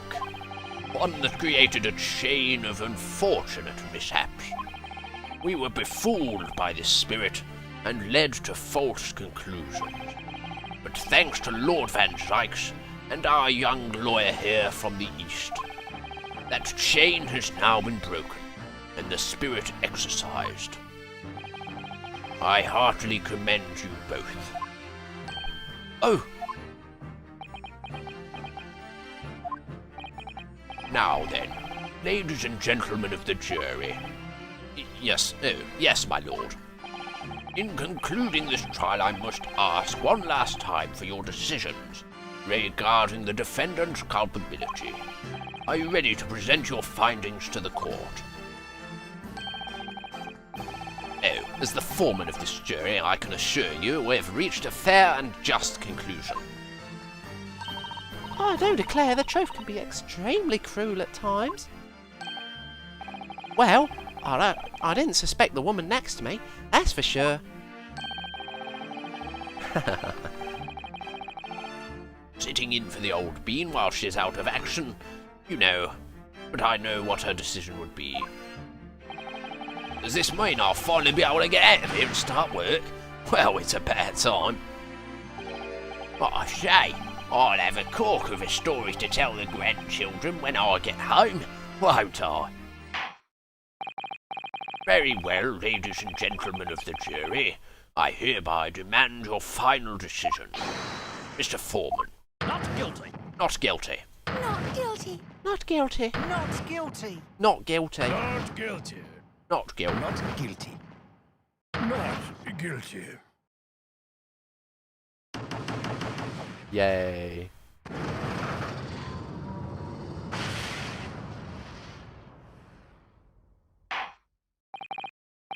Very well, Mr. Soseki Natsume. I hereby pronounce you not guilty.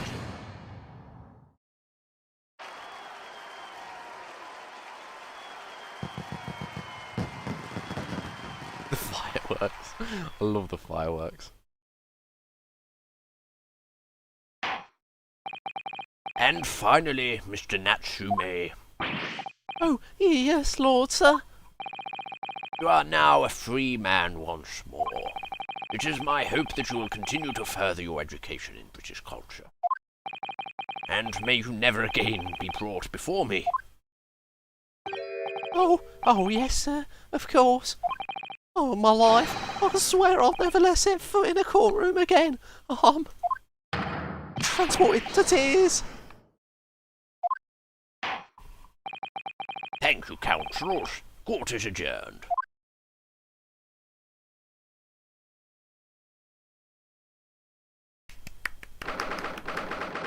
I hope Van Zykes comes into the defendant's antechamber. That would be appropriate.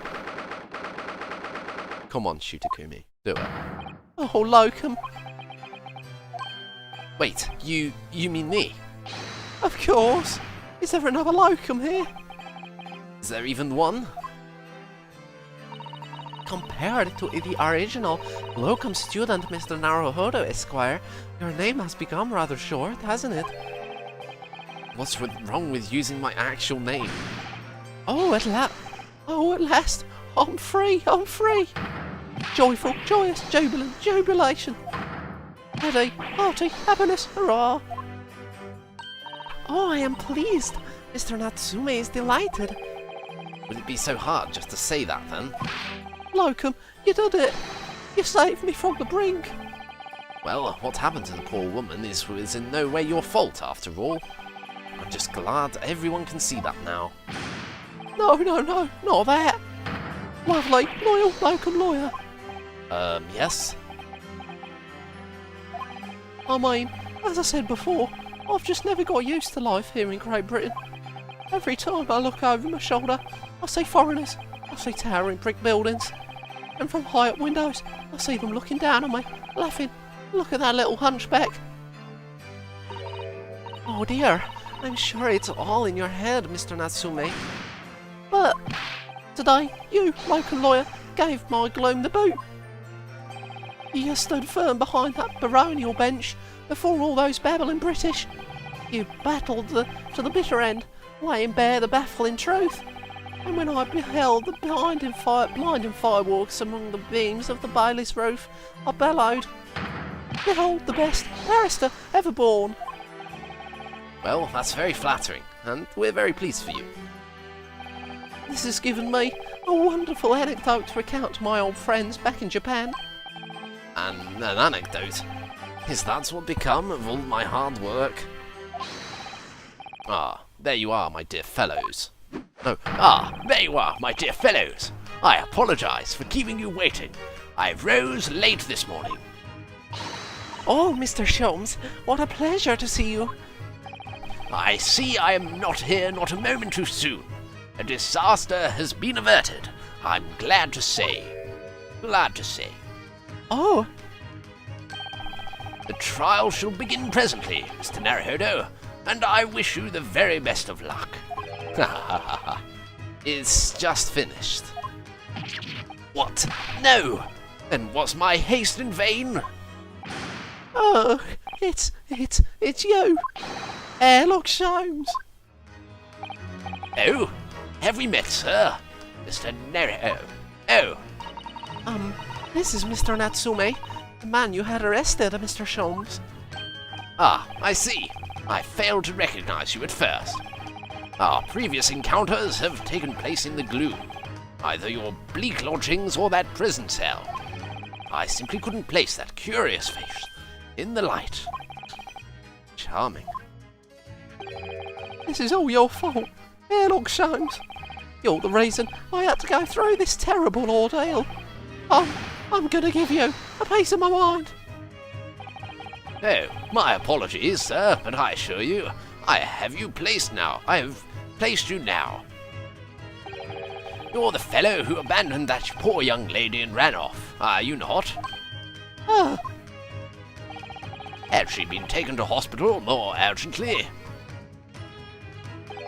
I feel perhaps she would have regained consciousness by now. oh, Mr. Naruhodo, but it was unavoidable, I'm sure. We are but human, after all. anyone would have been shaken by such an experience.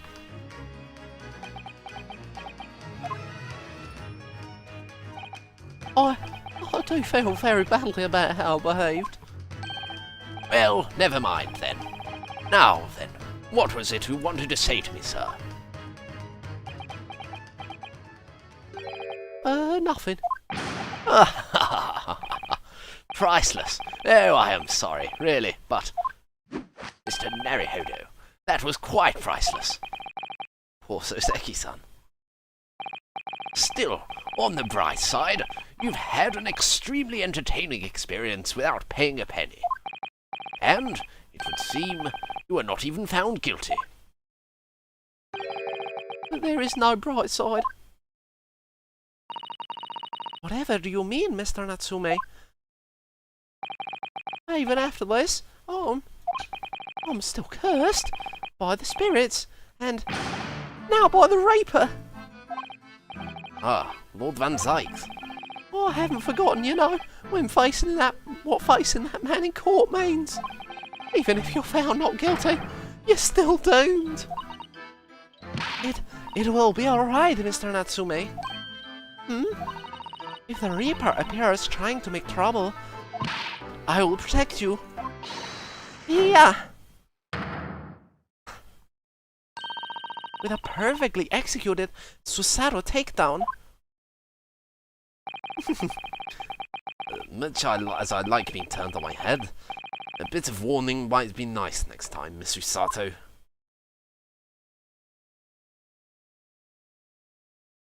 Please, please, Baroque Van Zykes, visit this scene. I really just want to see what you're like outside of the courtroom. So, Mr. Natsume, what do you intend to do now? You mentioned something about recounting your experiences to your friends back in Japan.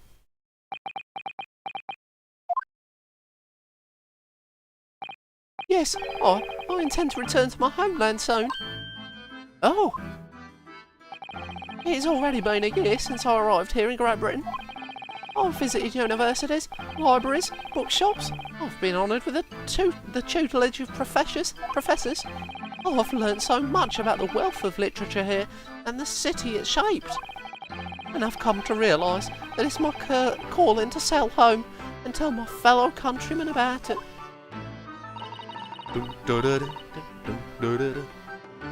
That's very touching, Mr. Natsume.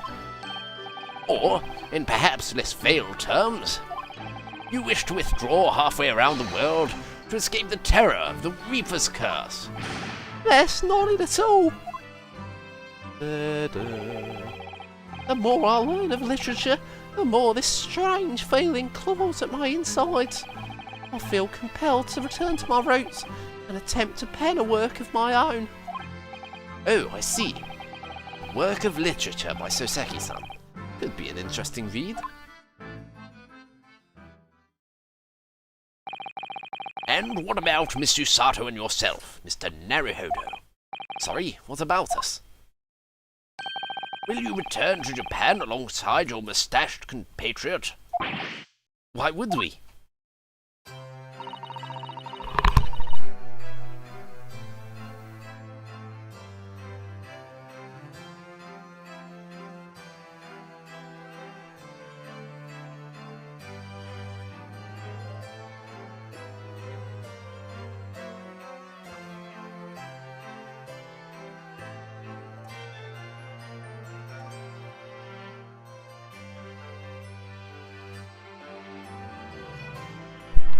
A week has not yet passed since we arrived in London, and only now does it feel as though we have finally found our feet.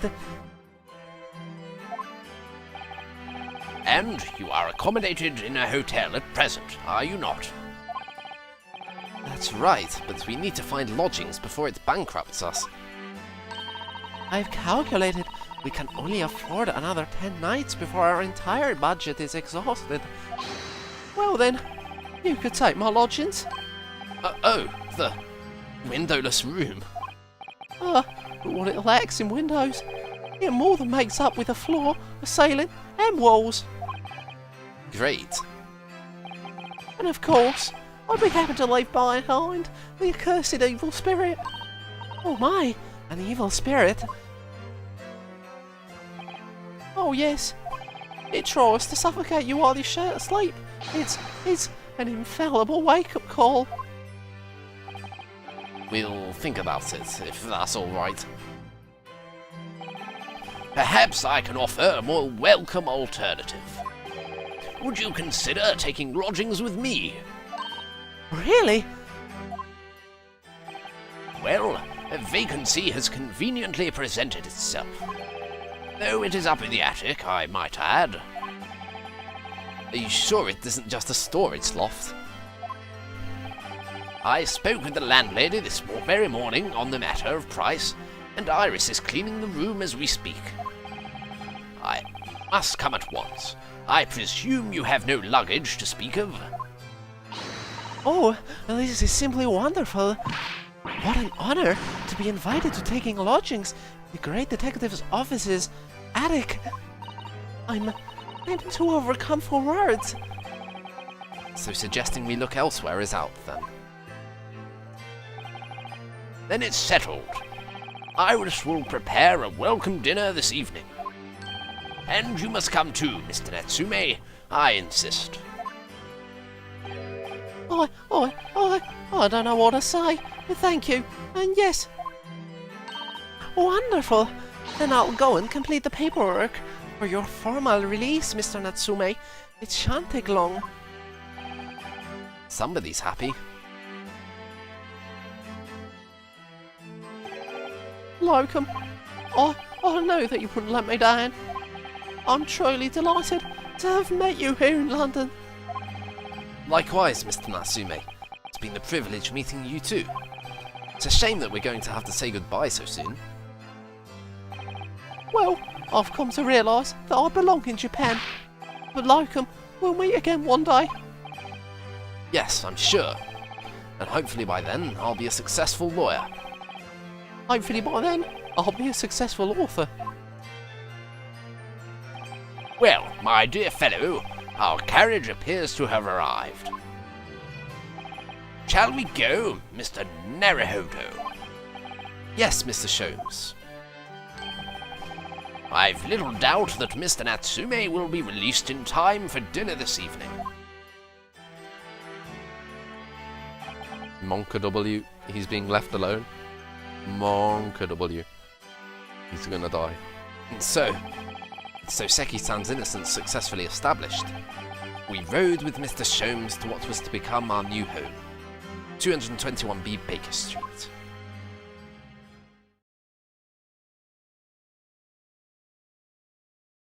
Oh, it's not bad, is it?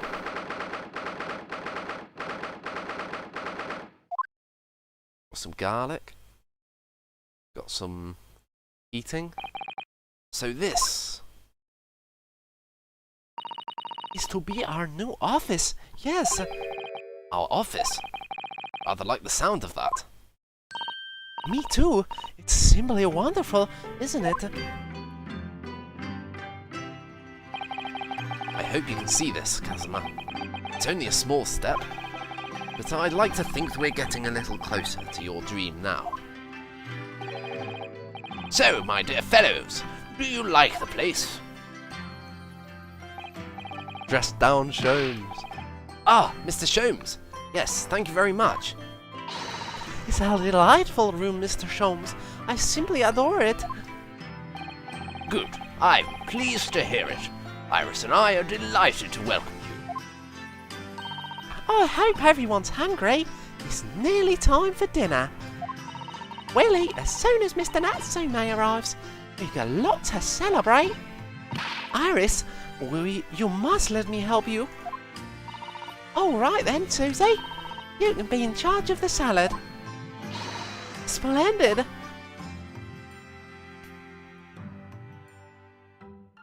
Ah. So, Mr. Naruhodo, how does it feel? I'm in the room on my own with this famous detective that I'm still not quite sure about. I'm not sure what to think. To have your own office in the capital. It's very exciting, actually. I can't help wondering what adventures await us. Ah, ha, ha, ha, ha.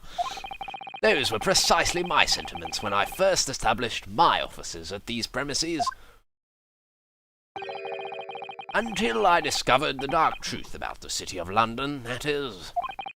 Sorry. London is a glorious place, full of wonder, opportunity, prosperity, and mirth. Mr. Naruhodo, let us engage.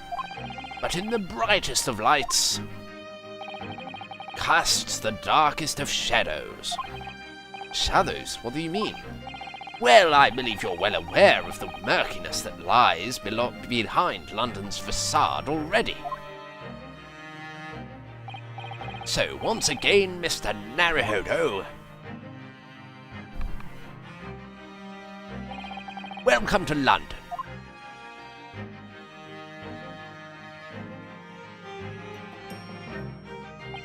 Of course, at the time, I had no idea of the significance of those words Mr. Sholmes so casually spoke.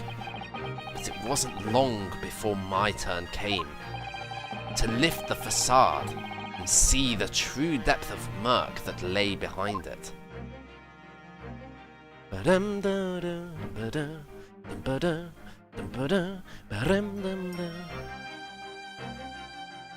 That was a fantastic case. Had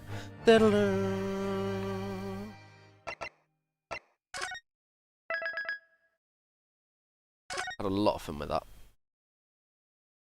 The Adventure of the Unspeakable Story. And I shall end it here, I think. The Hound of the Baskervilles. The Adventure of the A hound it was, but not such a hound as any mortal has ever seen. Its eyes glowed with a smouldering glare. The whole, its ox-sized body was outlined in a white-hot flame. In white-hot flames. Ooh. It's a dog. The only dog case previously has been, well, it's not even a case. Well, it is a case. The imprisoned turnabout from Investigations 2. Interesting. The Hound of the Baskervilles. Well, there we go. That's the end of this 3.5 hour long